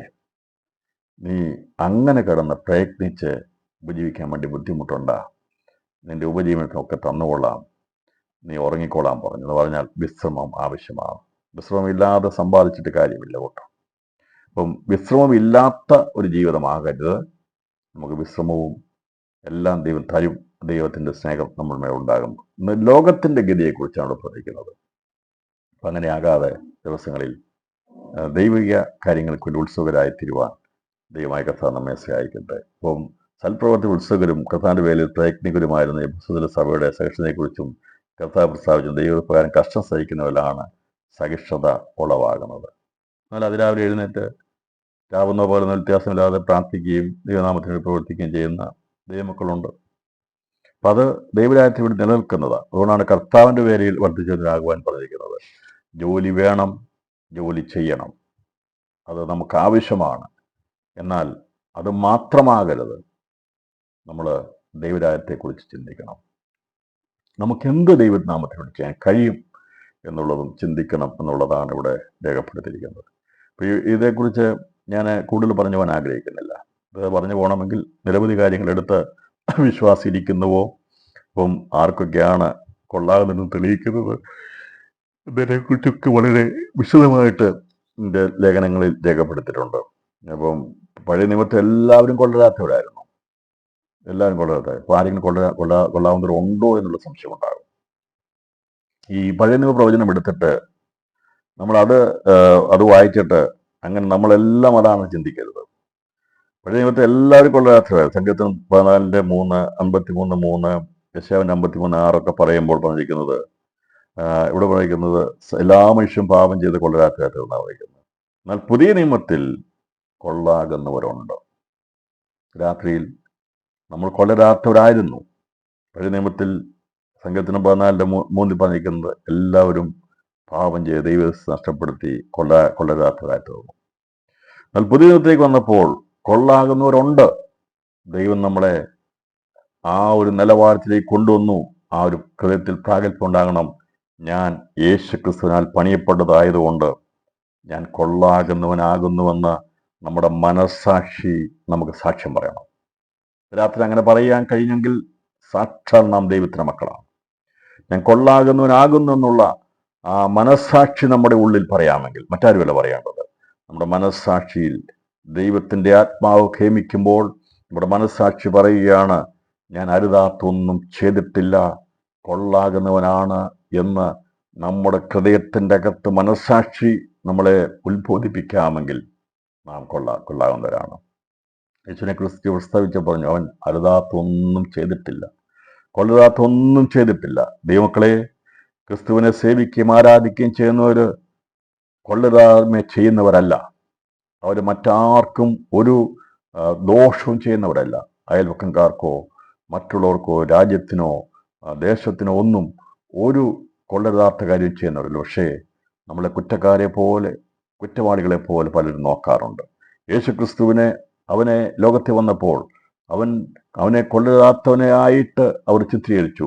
അവൻ ഏറ്റവും മോശക്കാരൻ, അവനെ വേണ്ട എന്ന് അവർ ഒന്നടങ്കം പറഞ്ഞ് അവനെ വേണ്ട എന്ന് പറഞ്ഞ് തള്ളിക്കളയാൻ കഴിയാത്തവന്നു. കാരണം അവരുടെ മനസ്സാക്ഷി, അവരുടെ ചിത്തം കൊള്ളരുതാത്തതായിരുന്നു. അവർക്ക് അതുകൊണ്ട് കൊള്ളാകുന്നവനായിരിക്കുന്ന യേശുവിനെ അവർക്ക് അംഗീകരിക്കാൻ കഴിഞ്ഞില്ല. ഇന്ന് സന്ദേശം കേൾക്കുമ്പോൾ കൊള്ളാകുന്ന ദൈവസഭയിലെ ദൈവമക്കളെ ഉൾക്കൊള്ളുവാൻ കഴിയാത്തവർക്ക് അവരുടെ മനസ്സാക്ഷി കൊള്ളരാത്തതായതുകൊണ്ടാണ്, ചേരാൻ കഴിയാത്തതുകൊണ്ടാണ്. എന്നാൽ ദൈവത്തിൻ്റെ കൃപയാൽ രാത്രി നമുക്കൊരു സാക്ഷ്യമുണ്ടായിരിക്കണം. ക്രിസ്തു യേശുവിൻ്റെ രക്തമുഖാന്തരം എന്നെ കഴുകി ശുദ്ധമാക്കിയത് കൊണ്ട് എൻ്റെ ഉള്ളിൽ എൻ്റെ ആത്മാവ് സാക്ഷ്യം പറയുന്നുണ്ട്, ഞാൻ ക്രിസ്തു യേശുവിനാൽ കൊള്ളാകുന്നവനാകുന്നു. അതാണ് നമ്മുടെ ജീവിതത്തിൻ്റെ സാക്ഷ്യം. ഈ പുതിയ നിയമം സ്ഥാപിതമായതോടുകൂടി കൊള്ളാകുന്നവരുടെ കാൽപാദങ്ങൾ ഈ ഭൂമിയിൽ ചവിട്ടുവാൻ തുടങ്ങി എന്നുള്ളത് ആശ്ചര്യകരമായ കാര്യമാണ്. എല്ലാവരും പാപം ചെയ്തു, ഒരുത്തൻ പോലുമില്ല. എല്ലാവരും കൊള്ളരുതാത്ത തീർന്നെന്ന് പഴയ നിയമ പ്രവചനങ്ങൾ ഒന്നൊന്നായി വിളിച്ചു പറയുമ്പോൾ പുതിയ നിയമത്തിൽ പറയുന്നത് കൊള്ളാകുന്നവരായിട്ടുള്ളവരുണ്ട്. അപ്പോൾ യേശു ക്രിസ്തുവിനെ കൂടാതെ ആർക്കും കൊള്ളാകുന്നവരായി തീരാൻ കഴിയത്തില്ല. നല്ലവരായി തീരണമെങ്കിൽ നമ്മുടെ മനുഷ്യ പ്രയത്നങ്ങൾ കൊണ്ട് നിഷ്പ്രയോജനമാണ്. അതുകൊണ്ട് കൊരിന്ത്യയ വിശ്വാസികൾക്കുള്ള ലേഖനം പൗലോസ് എഴുതി അവസാനിപ്പിക്കുമ്പോൾ സമർത്ഥിച്ചിരിക്കുന്നത് യേശുക്രിസ്തുവിനെ കൂടാതെ ആർക്കും കൊള്ളാകുന്നവരായി തീരുവാൻ കഴിയുകയില്ല എന്നാണ്. ക്രിസ്തു യേശു മുഖാന്തരമായി നമ്മെ കൊള്ളാകുന്നവരാക്കി തീർന്നു. 2 കൊരിന്തി 13 5-6 വാക്യങ്ങളിൽ പ്രകാരം നിങ്ങൾ വിശ്വാസിച്ചിരിക്കുന്നുവെന്ന് നിങ്ങളെ തന്നെ പരീക്ഷിപ്പീൻ, നിങ്ങളെ തന്നെ ശോധന ചെയ്യുവീൻ. നിങ്ങൾ കൊള്ളരാത്തവർ അല്ല എന്ന് വരികിൽ യേശു ക്രിസ്തു നിങ്ങൾ ഉണ്ട് എന്ന് നിങ്ങളെ തന്നെ അറിയുന്നില്ലയോ? ഞങ്ങൾ കൊള്ളരാത്തവർ അല്ല എന്ന് നിങ്ങൾ അറിയുമെന്ന് ഞാൻ ആശിക്കുന്നു. രാവിലെ നമ്മളെടുത്ത ആശയെക്കുറിച്ചാണ് പഠിപ്പിച്ചത്. ആശയിൽ സന്തോഷിപ്പിക്കുന്നായിരുന്നു. അപ്പൊ ഇവിടെ തെറ്റിദ്ധാരണ ഉണ്ടായി. ആരാണ് ശരി ആരാണ് തെറ്റെന്നുള്ളത് വന്നപ്പോൾ പൗലോസ് പറയുകയാണ്, നിങ്ങൾ വിശ്വാസിച്ചിരിക്കുന്നുവെന്ന് നിങ്ങളെ തന്നെ പരീക്ഷിപ്പീൻ, നിങ്ങളെ തന്നെ ശോധന ചെയ്യുവീൻ. നിങ്ങൾ കൊള്ളരാത്തവരല്ല എന്ന് വരികിൽ യേശു ക്രിസ്തു നിങ്ങൾ ഉണ്ട് എന്ന് നിങ്ങൾ. ഇപ്പൊ നമ്മൾ ക്രിസ്തു ഉണ്ട് എന്നുള്ള തെളിവെന്താണ്? എന്താണ്? നമ്മുടെ മനസാക്ഷി പറയും കൊല്ലാത്തൊന്നും ഞാൻ ചെയ്തിട്ടില്ല. അങ്ങനെ ഒരു സാക്ഷ്യം പ്രാഗൽഭ്യം ഉണ്ടെങ്കിൽ നമ്മൾ ദൈവത്തിന്റെ മക്കളാണ്. ആത്മാവ് തന്നെ നമുക്ക് സാക്ഷ്യം പറഞ്ഞു വിളിക്കുന്നത്. നിങ്ങൾ ദൈവത്തിന്റെ മക്കൾ, നമ്മൾ ദൈവത്തിന്റെ മക്കളെന്ന് ആത്മാവ് സാക്ഷി. യോഹന്നാന്റെ ലേഖനം വായിച്ചാൽ മതി. അപ്പം വേറൊരാളോന്നല്ല പറയുന്നത്, നമ്മുടെ മനസ്സാക്ഷി നമുക്ക് ഉറപ്പുണ്ടായിരിക്കണം. ഇത് മനസ്സിലായെന്ന് വിചാരിക്കുന്നത്. അതുകൊണ്ടാണ് കർത്തൃമേശ എടുക്കുന്നത്. കർത്താവിന്റെ മേശയ്ക്ക് വരുമ്പോൾ നമ്മളത് എടുക്കുന്നതിന് മുമ്പായി ഇതാണ് ചെയ്യുന്നത്. എല്ലാവരോടും പറയുന്നത് തന്നെത്താൻ ശോധന ചെയ്യണമെന്ന് പറയുന്നത്. നിങ്ങളെ തന്നെ പരീക്ഷിപ്പീൻ, നിങ്ങളെ തന്നെ ശോധന ചെയ്യുവീൻ. കർത്തൃമേശയ്ക്ക് മുമ്പായിട്ട് പറയത്തില്ലേ? ഈ മേശയിലേക്ക് വരുന്നതിന് മുമ്പായിട്ട് നിങ്ങളെ തന്നെ പരീക്ഷിന്ന് പറഞ്ഞാൽ ക്രിസ്തു നിങ്ങളിൽ ഉണ്ടോ എന്ന് നിങ്ങളെ തന്നെ ശോധന ചെയ്യുമെന്ന് പറയുക. എന്നിട്ട് മനസ്സാക്ഷിയിൽ ഏതെങ്കിലും കൊള്ളരുതായ്മ ഉണ്ടെങ്കിൽ അത് നമുക്ക് ദൈവമായിട്ട് ബന്ധമില്ല, പരാജയമാണ്. അതോടെ നിരപ്പ് പ്രാപിക്കണമെന്നുള്ളതാണ് കർത്തൃമേശയ്ക്ക് മുമ്പായിട്ട് ഓർപ്പിക്കുന്നത്. അത് ഓരോരുത്തരും ശോധന ചെയ്യണം. നിങ്ങൾ കൊള്ളരാത്തവരല്ല എന്ന് വരികിൽ. അങ്ങനെ കൊള്ളാകുന്നവർക്കുള്ള മേശയാണ് കർത്താവിൻ്റെ മേശ. അപ്പം യേശു ക്രിസ്തു മുഖാന്തരം സ്ഥാപിച്ചിരിക്കുന്ന വിശുദ്ധന്മാരുടെ മേശയിൽ പങ്കാളികളായി തീരാൻ വേണ്ടി ദൈവം നമ്മളെ അതിലേക്ക് കൊണ്ടുവരുമ്പോൾ എല്ലാ ദിവസവും അല്ലെങ്കിൽ കർത്തൃമേശ നടത്തുന്ന സമയത്ത് നമ്മളോട് പറയുന്നത്, നിങ്ങൾ വിശ്വാസിച്ചിരിക്കുന്നുവെന്ന് നിങ്ങളെ തന്നെ പരീക്ഷിപ്പീൻ, നിങ്ങളെ തന്നെ ശോധന ചെയ്യുവീൻ. നിങ്ങൾ കൊള്ളരാത്തവർ എന്ന് വരികിൽ കൊള്ളരാത്തവരല്ല എന്ന് വരികിൽ യേശു ക്രിസ്തു നിങ്ങൾ ഉണ്ട് എന്ന് നിങ്ങളെ തന്നെ അറിയുന്നില്ലയോ? ഈ സന്ദേശം കേൾക്കുമ്പോൾ ഇന്ന് ഈ വെളിപ്പാട് പുസ്തകത്തിന്റെ 2-ാം അധ്യായത്തിലെ സഭയുള്ള ദൂതിൽ, എഫെസസ് സഭയുള്ള ബന്ധത്തിൽ നമ്മൾ പഠിക്കുമ്പോൾ നമ്മോട് ദൈവാത്മാവ് ചോദിക്കുക, നമ്മുടെ അകത്ത് ഇന്ന് രാത്രിയിൽ ആ ഒരു പ്രാഗൽഭ്യമുണ്ടോ? നാം കൊള്ളാകുന്നവരാണോ കൊള്ളരാത്തവരാണോ? പഴയ നിയമത്തിന്റെ എല്ലാ പ്രവചനങ്ങളും പഴയ നിയമത്തിൽ വിളിച്ചു പറഞ്ഞ് കൊള്ളരാത്തെന്ന് പറയുമ്പോൾ ലോകത്തിൽ ആരുമില്ല, ഒരുത്തൻ പോലുമില്ല, എല്ലാവരും തെറ്റിപ്പോയി കൊള്ളരാത്തെന്നൊക്കെ പറയുമ്പോൾ പുതിയ നിയമത്തിൽ പറയുകയാണ്, നിങ്ങളെ തന്നെ ശോധന ചെയ്തിട്ട് പറ, നമ്മൾ കൊള്ളരാത്തവരാണോ? അല്ല എന്ന് വരികിൽ നാം ക്രിസ്തുവേശു നമ്മളിലുണ്ട്. അതുകൊണ്ട് ഇന്ന് രാത്രി ഈ സന്ദേശം മനസ്സിലായി വിചാരിക്കുന്നു. നമ്മൾ കിടന്നുറങ്ങുമ്പോൾ സന്തോഷത്തോടെ കിടന്നുറങ്ങും. അതുകൊണ്ടാണ് ഒരു വെപ്രാളമില്ലാതെ ഒരു പ്രയാസമില്ലാതെ രാത്രി സുഖകരമായി ഉറങ്ങാൻ സാധിക്കും. അതാ പറയുന്നത്, തൻ്റെ പ്രിയനെ ഉറക്കത്തിൽ കൊടുക്കുന്നു പറഞ്ഞാൽ കൊള്ളരാത്തൊക്കെ ചെയ്ത് കഴിഞ്ഞാൽ ഉറക്കം വരത്തില്ല. പിന്നെ ഉറക്ക ഗുളികയും മറ്റു പലതും കഴിക്കേണ്ടതായിട്ട് വരും. രോഗം കാണാൻ ഞാൻ പറഞ്ഞ രോഗത്തിൻ്റെ അവസ്ഥ വരും. ഞാൻ പൊതുവെ പറയുന്ന കാര്യങ്ങളാണ് പറയുന്നത്. നമ്മുടെ മനസ്സാക്ഷി അത് ശുദ്ധമായി കഴിഞ്ഞാൽ നമ്മുടെ ഹൃദയത്തിൻ്റെ അകത്ത് ആ പ്രാഗൽഭ്യമുണ്ടെങ്കിൽ, യേശു ക്രിസ്തു നമ്മളിൽ ഉണ്ടെങ്കിൽ, എന്നെ കേൾക്കുന്ന പ്രിയപ്പെട്ടവരെ, നമ്മുടെ മനസ്സിളകി പോകാൻ സമ്മതിക്കുകയില്ല. അതുകൊണ്ട് കൊള്ളാകുന്നവരായി ജീവിക്കണം, അതായിരിക്കണം നമ്മുടെ ജീവിതത്തിൻ്റെ ദൗത്യം. അങ്ങനെയാണെങ്കിൽ കൊള്ളരാത്തവരുമായിട്ട് ചങ്ങാത്തം കൂടാൻ കഴിയത്തില്ല. അതിനാണ് വേർപെട്ട് ജീവിക്കുക എന്ന് പറയുന്നത്. അപ്പോൾ അത് ദൈവസഭയ്ക്ക് ഉണ്ടായിരിക്കണം. കൊള്ളാകുന്നവരും നിങ്ങളുടെ ഇടയിൽ ഭിന്നപക്ഷമുണ്ടാകും. കൊള്ളാകുന്നവരെ തിരിച്ചറിയാമല്ലോ എന്നാണ് പറഞ്ഞിരിക്കുന്നത്, കൊരിന്ത്യലേഖനത്തിൽ പറഞ്ഞിരിക്കുന്നത്. അങ്ങനെ 2 പക്ഷം ഉണ്ടാകുമ്പോൾ പല സഭകളുണ്ടാകും, കൊള്ളാകുന്നവരുണ്ടാകും. അപ്പോൾ അത് ദൈവം വെളിപ്പെടുത്തും കൊള്ളാകുന്നവർ ആരാണെന്നുള്ളത്. അപ്പോൾ ഇത് ദൈവത്തിൻ്റെ വചനപ്രകാരം നമുക്ക് രാത്രിയിൽ താഴ്മയോടെ പറയാം, കർത്താവേ, എൻ്റെ ഹൃദയത്തിൽ കുറ്റം വിധിക്കുന്ന എന്തെങ്കിലും ഉണ്ടെങ്കിൽ അത് നമുക്ക് ദൈവത്തോട് പറയാം. കർത്താവിനോട് ക്ഷമിക്കണമേ, ഇന്ന വിഷയം എൻ്റെ ഹൃദയത്തിൻ്റെ ഒരു ഭാരമാണ്, അതല്ലെങ്കിൽ വാക്ക് പറഞ്ഞു പോയത്, ഞാൻ ഇന്നത് പ്രവർത്തിച്ചത് തെറ്റായിപ്പോയി, എനിക്കത് മനസ്സിൽ ഭാരമാണെന്ന് ചിന്തിക്കുന്ന ഏതെങ്കിലും വിഷയമുണ്ട്. ദൈവം നമുക്ക് മനുഷ്യനെ ചിന്താ സ്വഭാവം തന്നിരിക്കുകയാണ്. ചിന്തിക്കാൻ കഴിവെന്നിരിക്കും. അതുകൊണ്ടാണ് നമ്മൾ കിടക്കുന്ന നമുക്ക് ചിന്തിച്ചെടുക്കാൻ കഴിയും. ഏതെങ്കിലും വിഷയം നമ്മുടെ ജീവിതത്തിൽ അത് മനസ്സാക്ഷിയിൽ തെറ്റായിട്ടുണ്ടെങ്കിൽ ദൈവത്തോട് ചോദിച്ചാൽ മതി. നമ്മളോട് ക്ഷമിക്കുന്നവർ കർത്താവ് നമ്മുടെ പാപങ്ങളെ ക്ഷമിപ്പാൻ നീതിമാനായെന്നാണ് പറയുക. നമ്മൾ ക്ഷമിച്ചു തരും. അത് മറച്ചു വെക്കേണ്ട ആവശ്യമില്ല, മറ്റാരോടും പറയേണ്ട ആവശ്യമില്ല. ഏതെങ്കിലും ഹൃദയത്തിൽ ഏതെങ്കിലും വിഷയങ്ങൾ അത് തെറ്റാണെന്ന് ഉത്ബോധമുണ്ടാകുന്നുണ്ടെങ്കിൽ നമുക്ക് വേണ്ടി നീതിമാനായിരിക്കുന്ന യേശു ക്രിസ്തു ക്ഷമിക്കുവാൻ ശക്തനാണ്. അതുകൊണ്ടാണ് നമ്മുടെ കുറവുകളെ ഏറ്റുപറഞ്ഞ് നാം നിരപ്പ് പ്രാപിച്ച് ദൈവസന്നിധിയിൽ നമ്മൾ ജീവിക്കുന്നത്. ഇപ്പം ഈ ഒരു അവസ്ഥയിലായിരിക്കണം നമ്മൾ ആയിരിക്കേണ്ടത്. അങ്ങനെയുള്ളവർ യേശു ക്രിസ്തു എന്ന ആ ഇടയന്റെ ശബ്ദം കേട്ടവനെ അനുഗമിക്കുന്നവരായിരിക്കും. അവനെ അനുഗമിക്കാൻ അധ്യക്ഷനായവൻ്റെ ആ ശബ്ദം കേട്ട് അനുകരിക്കാൻ ഭാഗ്യം ലഭിച്ചതിനെ ഓർത്ത് ദൈവത്തിന് സ്തോത്രം ചെയ്യാം. ഇതല്ലാതെയുള്ള എല്ലാ പ്രയത്നങ്ങളും വൃഥാവാണ്. അത് രാവിലെ എഴുന്നേറ്റ് ഓടി എന്തെല്ലാം ചെയ്ത് എന്തെല്ലാം നടത്തിയാലും ക്രിസ്തു മുഖാന്തരമുള്ള നീതീകരണം പ്രാപിച്ചിട്ടില്ലെങ്കിൽ നേടുന്നതെല്ലാം വൃതയാണ്, കൊള്ളാകുവാൻ കഴിയത്തില്ല. അപ്പം അതുകൊണ്ട് യേശു ക്രിസ്തുമായിട്ട് വ്യക്തിപരമായ ബന്ധമുണ്ടായി. അവൻ ക്രൂശിച്ചൊഴിഞ്ഞ രക്തം കൊണ്ടുള്ള ശുദ്ധീകരണമുണ്ടായി. കൊള്ളരാത്തവരായിരുന്ന നമ്മെ, വഴിതെറ്റിപ്പോയ നമ്മെ, പാപത്തിനടിമയായി പോയ നമ്മെ നേരായ മാർഗത്തിലേക്ക് കൊണ്ടുവന്ന അവന്റെ ശബ്ദമാണ് നമ്മെ നേരായ മാർഗത്തിലേക്ക് കർത്താവ് പറഞ്ഞു, ആടുകൾ എൻ്റെ ശബ്ദം കേൾക്കുകയും എനിക്കുള്ളവ എന്നെ അനുഗമിക്കുകയും ചെയ്യും. അന്യന്റെ ശബ്ദം അവൻ അറിയാത്തത് കൊണ്ട് അതിൻ്റെ പിന്നാലെ പോവുകയില്ല. അതുകൊണ്ട് ക്രിസ്തുയേശുവിൻ്റെ ശബ്ദമാകുന്ന വചനത്തിൻ്റെ ഉപദേശം അനുസരിച്ച് പോകുന്നവരായിരിക്കണം ദൈവമക്കൾ. അവരാണ് ദൈവമായിട്ട് ബന്ധമുണ്ട്. അതല്ലാതെ എന്തെല്ലാം നന്മ പ്രവർത്തികൾ ചെയ്താലും അവർ എല്ലാവരും ദൈവ ദൃഷ്ടിയിൽ കൊള്ളരാത്തവരാകുന്നു. ഒരുപക്ഷെ നമ്മളെക്കാൾ നന്നായി പലതും ചെയ്യുന്നവരായിരിക്കാം, വലിയ നന്മ പ്രവൃത്തി ചെയ്യുന്നവരായിരിക്കാം. എന്നാൽ ഏത് നന്മ പ്രവൃത്തി ചെയ്താലും ഉള്ളിൻ്റെ ഉള്ളിൽ പാപത്തിൻ്റെ ഒരു പിടി കാണും. അവർക്കെല്ലാം പറയാൻ കഴിയും ഞങ്ങൾക്ക് ശുദ്ധമാക്കിട്ടില്ല എന്നുള്ളത്.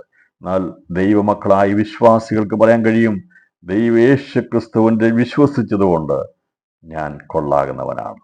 അങ്ങനെ ക്രിസ്തുയേശു മുഖാന്തരമുള്ള ശുദ്ധീകരണം പ്രാപിച്ചവർക്കാണ് പറയാൻ സാധിക്കുന്നത്, കർത്താവിനെ ശുദ്ധമാക്കിയത് കൊണ്ട്, അവന്റെ വിലയേറിയ രക്തം എൻ്റെ മേൽ ഊറ്റിയത് കൊണ്ട്, അവന്റെ ജീവൻ എൻ്റെ ജീവനിൽ വ്യാപരിച്ചതുകൊണ്ട് ഞാൻ കൊള്ളാകുന്നവനായി മാറി.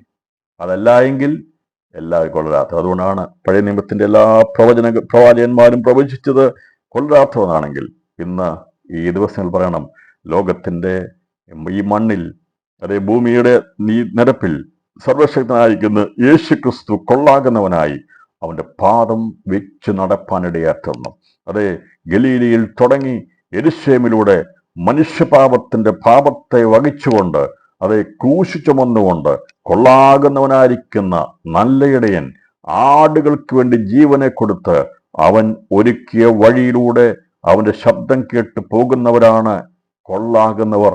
അങ്ങനെയുള്ളവരെ ചേർക്കുവാൻ അവൻ ഇരിക്കുന്നിടത്ത് അവരെയും ചേർക്കുവാൻ വരും എന്നുള്ളതാണ് ദൈവസഭയുടെ ബന്ധത്തിലെ സന്ദേശം. നമ്മൾ അവൻ്റെ ശബ്ദം കേട്ട് അവനെ അനുഭവിപ്പാൻ കർത്താവ് ഭാഗ്യം തന്നു. ഞാൻ പറഞ്ഞ ലോകത്തിൽ അതിനുമുമ്പ് വന്ന പ്രവാചകന്മാരും അതിനുമുമ്പ് വന്ന സകല മനുഷ്യരും കൊള്ളരാത്തവരായിരുന്നു. ഏതെങ്കിലും പാപം ഇല്ലാത്തവരായിട്ട് ആരുമില്ലായിരുന്നു. എന്നാൽ ഒരുവനും മാത്രമേ പാപമില്ലാതെ ഉണ്ടായിരുന്നുള്ളൂ. അവൻ ഭൂമിയിൽ കാൽപാദം ചവിട്ടിയപ്പോൾ ഈ പ്രപഞ്ചത്തിന് സന്തോഷമുണ്ടായെങ്കിൽ അവൻ കാൽവറിയിലേക്ക് നടന്ന് കയറിയത്, നമ്മുടെ പാപങ്ങളെ വഹിച്ചുകൊണ്ട് കയറിയത് കൊള്ളരാത്തവരായിരുന്ന മനുഷ്യനെ കൊള്ളാകുന്നവരാക്കി തീർക്കാൻ വേണ്ടിയാണ്. യേശു ക്രിസ്തു തൻ്റെ ജീവനെ നമുക്ക് വേണ്ടി തന്നത് അവന്റെ രക്തം മുഖാന്തരമാണ്. നാം കൊള്ളാകുന്നവരായി തീർന്ന് നമ്മെ ശുദ്ധീകരിച്ച പുണ്യാക രക്തത്തിൽ ആശ്രയിച്ചുകൊണ്ട് പറയാം, ക്രിസ്തുവിനെ കൂടാതെ ആർക്കും ശുദ്ധീകരണം പ്രാപിപ്പാൻ കഴിയത്തില്ല, ആർക്കും കൊള്ളാവുന്നവരാകാൻ കഴിയത്തില്ലെന്നാൽ കുഞ്ഞാടിന്റെ രക്തത്താൽ എത്ര കഠിനമായി പാപം ചെയ്തിട്ടുണ്ടെങ്കിലും യേശുവിൽ വിശ്വസിച്ചാൽ അവൻ നമ്മുടെ പാപങ്ങളെ ക്ഷമിച്ച് നമ്മളെ ദൈവമക്കളാക്കി തീർത്ത് കൊള്ളാകുന്നവരാക്കി അവന്റെ ഭവനത്തിൽ ചേർക്കും എന്നുള്ളതാണ് ഈ ലേഖനം, ഈ സന്ദേശത്തിലൂടെ കർത്താവ് വെളിപ്പെടുത്തിയിരിക്കുന്നത്. അങ്ങനെ ദൈവത്തിന് കൊള്ളാകുന്നവരായി തീർന്നവരെയാണ് സുവിശേഷം പരമേൽപ്പിക്കുന്നത്. 1 തെസ്സലോനിക്കർക്കുള്ള ലേഖനം 2-ാം 4-ാം പറഞ്ഞിട്ടുണ്ട്. ദൈവത്തിന് കൊള്ളാകുന്നവരായി തെളിഞ്ഞവരാണ് ദൈവം സുവിശേഷം പരമേൽപ്പിക്കുന്നത്. അതിൽ വിശ്വസ്തനായി സത്യവചനത്തെ യഥാർത്ഥം പ്രസംഗിച്ച് ലജ്ജിപ്പാൻ സംഗതിയില്ലാത്ത വേലക്കാരായി ദൈവത്തെ കൊള്ളാകുന്നതിന് നിൽപ്പാൻ ശ്രദ്ധിക്കണമെന്ന് പൗലോസ് എഫെസോസിൽ നിയോഗിച്ചിരുന്ന തിമോത്തിയോസിനോട് കൽപ്പിച്ചു. 2 തിമോത്തിയോസ് 2-ാം പറഞ്ഞപ്പോൾ പുതിയ നിയമത്തിനകത്ത് ഇപ്പം എല്ലാവരും പറയരുത് ഇവിടെ ആരുണ്ട് വിശുദ്ധൻ, ആരുണ്ട് കൊള്ളാകുന്നവർ എന്നൊക്കെ ചോദ്യം വരുന്നുണ്ടെങ്കിൽ അതിൻ്റെ അർത്ഥം യേശു ക്രിസ്തു ശുദ്ധീകരണത്തിൻ്റെ ശക്തി അത് വ്യാപരിക്കുന്നില്ല എന്ന് മനസ്സിലാകണം. ഇന്ന് രാത്രി ഇത് കേട്ടിട്ട് ഇവിടെ ആരുണ്ട് കൊള്ളാകുന്നവൻ, ആരുണ്ട് വിശുദ്ധൻ, യേശുവിനെ പോലെ ആർക്ക് ജീവിക്കാൻ കഴിയും എന്നൊക്കെയുള്ള ചോദ്യങ്ങൾ ചോദിക്കും. എന്നാൽ എത്രയേ ഉള്ളൂ, യേശുവിൽ വിശ്വസിച്ച് കൊള്ളാകുന്നവരായി ജീവിക്കുന്നവർ ഈ ലോകത്തിലുണ്ട്. അന്ന് പൗലോസ് ഉണ്ടായിരുന്നെങ്കിൽ, തിമോത്തിയോസിനോട് പറഞ്ഞിട്ടുണ്ടെങ്കിൽ, സുവിശേഷം പരമേൽപ്പിച്ച് അവരെയാണെങ്കിൽ സുവിശേഷം അറിയിക്കാൻ പോകുന്നത് കൊള്ളാവുന്നവരായിരിക്കണം. അങ്ങനെ കൊള്ളാകുന്നവർ പോയി കഴിഞ്ഞാൽ അവർക്ക് മനസ്സിലാകും. അവിടെ നമുക്കത് ഞാൻ പറഞ്ഞല്ലോ, സ്വന്തം സ്ഥലങ്ങളിൽ സുവിശേഷം അറിയിക്കാനുള്ള പ്രാഗൽഭ്യം നമുക്കുണ്ടായിരിക്കണം. വിശ്വസ്തനായി സത്യവചനത്തെ യഥാർത്ഥമായി പ്രസംഗിച്ചുകൊണ്ട് നിൽക്കുന്നവരായിരിക്കണം. അവരെയാണ് ദൈവം കണ്ടിരിക്കുന്നത്. എന്നാൽ അത് ഫലപ്രദമായി എഫെസോസിൽ നിവർത്തിച്ചിരുന്നു. അതിൻ്റെ ഉത്തമ ഉദാഹരണമാണ് കർത്താവ് സഭയെക്കുറിച്ച് നിനക്ക് കൊള്ളരാത്തവരെ നിനക്ക് സഹിച്ചുകൂടാത്തതും എന്ന് അള്ളിച്ചതെന്ന് വ്യക്തമാകുന്നത്. ഈ സഭയെ പണിതെടുത്തതിൻ്റെ കാരണം പൗലോസ് അതിൻ്റെ നേതൃത്വത്തിൽ നിന്നതുകൊണ്ടാണ്. അപ്പോൾ പൗലോസ് തിമോത്തിയോസിനെ അവിടെ അയച്ചത് അതിനു വേണ്ടിയാണ്. തിമോത്തിയോസിനെ അയച്ചിട്ട് അവിടെ പറഞ്ഞു, നീ യഥാർത്ഥമായി പ്രസംഗിച്ചുകൊണ്ട് ലജ്ജിപ്പാൻ സംഗതിയില്ലാത്ത വേലക്കാരനായി ദൈവത്തിന് കൊള്ളാകുന്നവനായി നിൽപ്പാൻ ശ്രദ്ധിക്കണമെന്ന് പൗലോസ് തൻ്റെ പുത്രനായിരിക്കുന്ന എന്ന് പറഞ്ഞാൽ ആത്മാവ് ജനിപ്പിച്ച തിമോത്തിയോസ് പറഞ്ഞു, നീ ലജ്ജിപ്പാൻ സംഗതിയില്ലാത്തവനായിരിക്കണം, ദൈവത്തിന് കൊള്ളാകുന്നവനായിരിക്കണം. ഇതാണ് ദൈവസഭയ്ക്ക് ആവശ്യമായ സുവിശേഷകളുടെ പ്രധാന ക്വാളിറ്റി. നമ്മൾ കഴിഞ്ഞ ദിവസം ചിന്തിച്ചിരുന്നല്ലോ. അപ്പോൾ ദൈവത്തിന് കൊള്ളാകുന്നവരായിരിക്കണം സുവിശേഷകർ. അതുകൊണ്ടിന്ന് ഈ രാത്രിയിൽ സന്ദേശം കേൾക്കുമ്പോൾ നമുക്ക് തന്നെ ഒന്ന് ശോധന ചെയ്യാം. നാം വിശ്വാസത്തിലിരിക്കുന്നുവോ? നാം കൊള്ളാകുന്നവരാണോ? അത് വേറെ ആരുമല്ല അതിൻ്റെ സർട്ടിഫിക്കറ്റ് പറയേണ്ടത്, നമ്മുടെ മനസ്സാക്ഷിയിലാണ് പറയേണ്ടത്. നമ്മുടെ ഹൃദയം നമ്മളെ കുറ്റം വിധിക്കുന്നില്ലെങ്കിൽ നമുക്ക് ദൈവമായിട്ട് ബന്ധമുണ്ട്. രാത്രിയിൽ ഈ വചന പഠനം മുഖാന്തരമായി എഫെസോസിലെ സഭ അതനുസരിച്ച് പ്രവർത്തിക്കുന്ന ഒരു കൂട്ടം ആൾക്കാർ അവിടെ ഉണ്ടായിരുന്നു. അതുകൊണ്ടാണ് അവരെ കൊള്ളരാത്തവരെ തിരിച്ചറിഞ്ഞ് അവരുമായിട്ട് പൊരുത്തപ്പെട്ടു പോകാതെ അവരെ വേർതിരിച്ച് നിർത്തി എന്നുള്ളത് ഇവിടെ രേഖപ്പെടുത്തിയിരിക്കുന്നത്. അപ്പം അത് കണ്ടുപിടിക്കാനുള്ള മാർഗം സഭകൾക്ക് ലേഖനങ്ങളോട് കൈമാറിയിരുന്നു. അപ്രകാരമുള്ള ലേഖനങ്ങളൊന്നായി കൊരിന്ത്യർക്ക് എഴുതിയ ലേഖനത്തിൻ്റെ ചില വെളിപ്പെടുത്തൽ കൂടി ഇവിടെ വെളിപ്പെടുത്താം. എങ്ങനെ കണ്ടുപിടിക്കണം എന്നുള്ളത്, അപ്പോസ്തലന്മാരാണോ എന്നുള്ളത് കണ്ടുപിടിക്കാൻ വേണ്ടി, അവരെ മനസ്സിലാക്കാൻ വേണ്ടി 2 കൊരിന്ത്യർക്ക് ലേഖനം 12-ാം പറഞ്ഞു, അപ്പോസ്തലന്റെ ലക്ഷണങ്ങൾ പൂർണ്ണ സഹിഷ്ണുതയിലും അടയാളങ്ങളാലും അത്ഭുതങ്ങളാലും വീര്യപ്രവൃത്തികളാലും നിങ്ങളുടെ ഇടയിൽ വെളിപ്പെട്ട് വന്നുവല്ലോ. അപ്പോസ്തലൻ എന്ന് പറഞ്ഞാൽ അതിൻ്റെ ലക്ഷണങ്ങളുണ്ട്. ഒന്ന് പൂർണ്ണ സഹിഷ്ണുതയുള്ളതായിരിക്കും,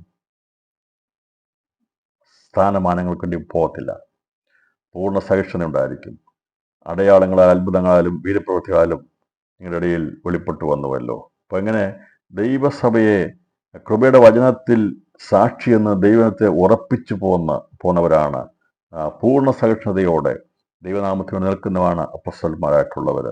ഇപ്രകാരമുള്ള ദൈവിക മൂല്യങ്ങൾ എഫെസോസിലെ സഭയിൽ ഉള്ളവർ മുറുകെ പിടിച്ചതുകൊണ്ടാണ് കള്ള അപ്പോസ്തലന്മാർക്കും വ്യാജ ശുശ്രൂഷകന്മാർക്കും എഫെസോസിലെ മണ്ണിൽ വേര് പിടിക്കാൻ സാധിച്ചില്ല എന്നുള്ളത് യാഥാർത്ഥ്യത്തെയാണ് കർത്താവ് പ്രകീർത്തിച്ച് ഇവിടെ പ്രസ്താവിച്ചിട്ടുള്ളത്. നമുക്കറിയാം, അവിടെ മാനസാന്തരം വന്നപ്പോൾ അവർ മാനസാന്തരപ്പെട്ട എല്ലാവരും പല ശുദ്ധപ്രവർത്തനം ചെയ്യുന്നവരായിരുന്നു. ഈ വിശ്വാസത്തിലേക്ക് വന്നവർ അപ്പോസ്തലൻ പറഞ്ഞു, അവർ ആ പുസ്തകങ്ങളെല്ലാം കൊണ്ടുവന്ന് ശുദ്ധപ്രയോഗം ചെയ്യുന്ന പുസ്തകം എല്ലാം കൊണ്ട് കത്തിച്ച് 50,000 വെള്ളിക്കാശ് വരെയുള്ള പുസ്തകം അന്ന് കത്തിച്ചത് മാനസാന്തരം ശരിയായിട്ടുള്ളതായിരുന്നു. അപ്പോൾ അവിടെ യഥാർത്ഥമായിട്ടുള്ള മാനസാന്തരത്തിന് സന്ദേശം വ്യാപരിച്ചപ്പോൾ അത് ജീവിതങ്ങളിലേക്ക് അത് പകർന്നതുകൊണ്ട് അവിടെ സ്ഥാപിച്ചെടുത്ത സഭകൾ വചനത്തിൻ്റെ അടിസ്ഥാനത്തിൽ മാനസാന്തര സഭകളായിരുന്നു.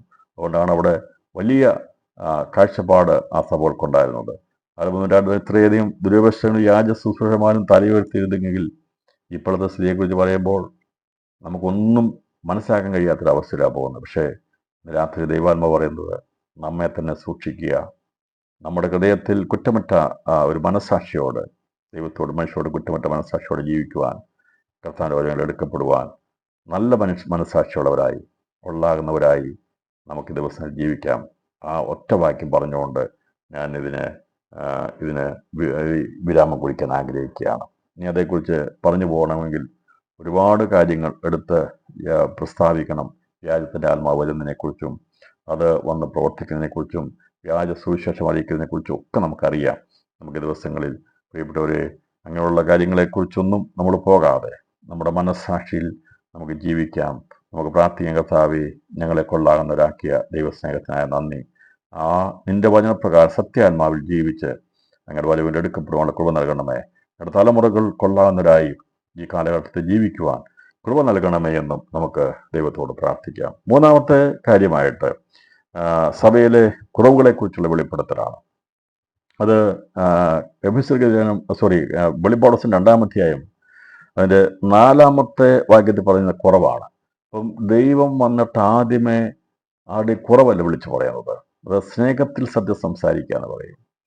അപ്പം ഏത് കാര്യവും വെളിപ്പെടുത്താം. പക്ഷേ ഒരാളെ കാണുമ്പോഴേ ചാടിക്കറിയവൻ്റെ കുറവെല്ലാം പറഞ്ഞു കഴിഞ്ഞാൽ തളർന്നു പോവർക്ക് പ്രയാസമാകും. എന്നാൽ അവരിലുള്ള നന്മകളെ വെളിപ്പെടുത്താണ് യേശു ക്രിസ്തുവിൻ്റെ പ്രവൃത്തി. നന്മകളെ വെളിപ്പെടുത്തിയിട്ട് കഥാ കുറവ് പറയുകയാണ്. നമ്മളെങ്ങനെ ചെയ്യുന്നത്? മനുഷ്യൻ എന്താ ചെയ്യുന്നറിയാവോ? നന്മയെല്ലാം തമസ്കരിക്കും, മിണ്ടത്തില്ല, അതൊന്നും മിണ്ടത്തില്ല, കുറവെല്ലാം വെളിപ്പെടുത്തും. അല്ലേ പലയിടത്തും പ്രശ്നങ്ങൾ? എത്ര നന്മ ചെയ്താലും പറയരുത്, എന്നാൽ യേശു അങ്ങനെ ചെയ്യുന്നവനല്ല, അവൻ സ്നേഹവാനാണ്. എന്ന് പ്രിയപ്പെട്ടവരെ, ഈ ദിവസങ്ങൾ ആ സ്വഭാവം നമുക്ക് വരാൻ വേണ്ടി നമുക്ക് പ്രാർത്ഥിക്കാം. നമ്മൾ മത്സരിക്കുന്നതാകാൻ പാടില്ല. കർത്താവിൻ്റെ ആത്മാവ് മത്സരിക്കുകയല്ല നമ്മളോട്, അത് വെളിപ്പെടുത്തിരിക്കുക. ഈ മത്സരിക്കുന്നിടത്താണ് കുറവ് വെളിപ്പെടുത്തി പോകുന്നത്. ഇവിടെ എങ്ങനെയാണ് കർത്താവ് ചെയ്തത്? എങ്ങനെയാണ് കർത്താവ് ഇവിടെ മത്സരിക്കുകയല്ല ചെയ്തത്? അവൻ നമ്മളെ സ്നേഹിച്ചിട്ടത് ആജ്ഞയാണെങ്കിലും അത് വലിയ ഗാംഭീര്യമായിരിക്കുന്ന ഗൗരവതയോടെ സംസാരിക്കുന്നെങ്കിലും കർത്താവിൻ്റെ സ്നേഹമാണ് സഭയോട് വെളിപ്പെടുത്തിയിരിക്കുന്നത്. അതുകൊണ്ടാണ് അവൻ ആ സഭയെക്കുറിച്ച് പറഞ്ഞപ്പോൾ അവിടെ നല്ല വശങ്ങളെക്കുറിച്ചെല്ലാം പ്രസ്താവിച്ച ശേഷമായി ഇവിടെ കുറവ് പറയുകയാണ്. എങ്കിലും നിന്റെ ആദ്യ സ്നേഹം വിട്ടുകളഞ്ഞു എന്നൊരു കുറ്റം നിന്നെക്കുറിച്ച് പറവാനുണ്ട്. കുഞ്ഞെ മക്കളെ, നിങ്ങൾ ഇത്രയൊക്കെ ചെയ്തവരാകട്ടോ. ഇപ്പം സുഹൃത്ത് സഭയെ നോക്കി പറയുക, നിങ്ങൾ നല്ലവരാകട്ടോ, കൊള്ളാകുന്നവരാ, നിനക്ക് നീ സഹിക്കുന്നവനാ, തളർന്നു പോകാതൊക്കെ ഞാൻ അറിയുന്നുണ്ട്. പക്ഷേ നിന്റെ സ്നേഹം കുറഞ്ഞു പോകുന്നു എന്നൊരു കുറവ് ഞാൻ കാണുന്നു. എത്ര സ്നേഹത്തോടെയാണ് കർത്താവ് ദൂത് വെളിപ്പെടുത്തിയിരിക്കുന്നത്. അത് നമ്മൾ വായിക്കുമ്പോൾ, ദൈവവചനം വായിക്കുമ്പോൾ അതിൻ്റെ ആ രീതി അത് വലിയ കർക്കശമുള്ള വാക്കുകളാണെങ്കിലും അതിൻ്റെ അകത്ത് മറഞ്ഞിരിക്കുന്നത് ദൈവസ്നേഹമാണ്. പിശാച് നേരെ തിരിച്ചാണ് ചെയ്യുന്നത്. സാത്താൻ ചെയ്യുന്നതെല്ലാം വശീകരണത്തിൻ്റെ വാക്കുകൾ പറഞ്ഞിട്ട് അത് സത്യം കാണത്തില്ല, സ്നേഹം കാണത്തില്ല. എന്നാൽ ഇവിടെ കർത്താവ് തൻ്റെ ദൂത് അറിയിക്കുമ്പോൾ അതിൻ്റെ അകത്ത് ഒരു മുഖപക്ഷം പിടിക്കാതെ ഉള്ളതുപോലെ വെളിപ്പെടുത്തുകയാണ്. കർത്താവ് പറഞ്ഞു, നിന്നെക്കുറിച്ച് എനിക്കറിയാം, നിന്നതാണ്, പക്ഷെ എന്നാൽ നിന്റെ കുറവ് കൂടി നീ മനസ്സിലാക്കണം. നിന്നെക്കുറിച്ച് ഒരു കുറ്റം നിന്നെക്കുറിച്ച് പറവാനുണ്ട്, ഉണ്ടെങ്കിൽ അത് വെളിപ്പെടുത്തും, പറവാനുണ്ട്. എന്നിട്ട് പറഞ്ഞു, നിന്നെക്കുറിച്ച് എന്താണ് കുറവെന്താണ്?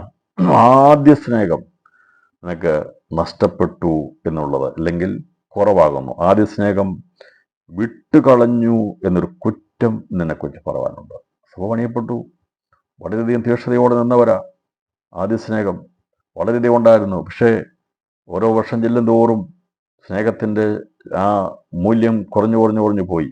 നമ്മുടെ കഥ പറഞ്ഞു, ആദ്യ സ്നേഹം വിട്ടുകളഞ്ഞു എന്നൊരു കുറവ് നിന്നെക്കുറിച്ച് പറവാനുണ്ട്. അപ്പോൾ സാത്താൻ ഉപയോഗിക്കുന്ന ആദ്യത്തെ തന്ത്രം ആണ് ഇവിടെ മനസ്സിലാക്കാൻ സാധിക്കുന്നത്. ദൈവസ്നേഹത്തിൽ നിന്ന് നമ്മെ അകറ്റുവാൻ വേണ്ടി ഏതു മാർഗവും സാത്താൻ ഉപയോഗിക്കും. അതാണ് അവൻ്റെ ഒന്നാമത്തെ തന്ത്രം. നമ്മെ ദൈവസ്നേഹത്തിൽ നിന്ന് അകറ്റുക എന്നതാണ് സാത്താനിക പ്രഥമ തന്ത്രം. ക്രിസ്തുവിൻ്റെ സ്നേഹത്തിൽ നിന്ന് നമ്മെ അകറ്റും. അവനുള്ള ഏതെങ്കിലും ഒരു മാധ്യമം കാണിക്കും. ഒന്നെങ്കിൽ നമ്മളെ അതിനീതിമാനായിട്ട് കാണിക്കും, നീ ഏറ്റവും നല്ലവനാണ്, അവരൊക്കെ മോശമാണ്, അവരോട് നിനക്ക് ഇരിക്കാൻ പറ്റത്തില്ല എന്നൊക്കെ പറഞ്ഞ് സെൽഫ് റൈച്ചസ്നെസ് കാണിക്കും. മറ്റുള്ളവരെല്ലാം തെറ്റുകാരായിട്ട് കാണിക്കും. അതൊക്കെ അതിനീതിമാനായി കാണിക്കുന്നതാണ്. നമ്മൾ നീതിമാന്മാരായിരിക്കണം, അതിനീതിമാനാകാൻ പാടില്ല.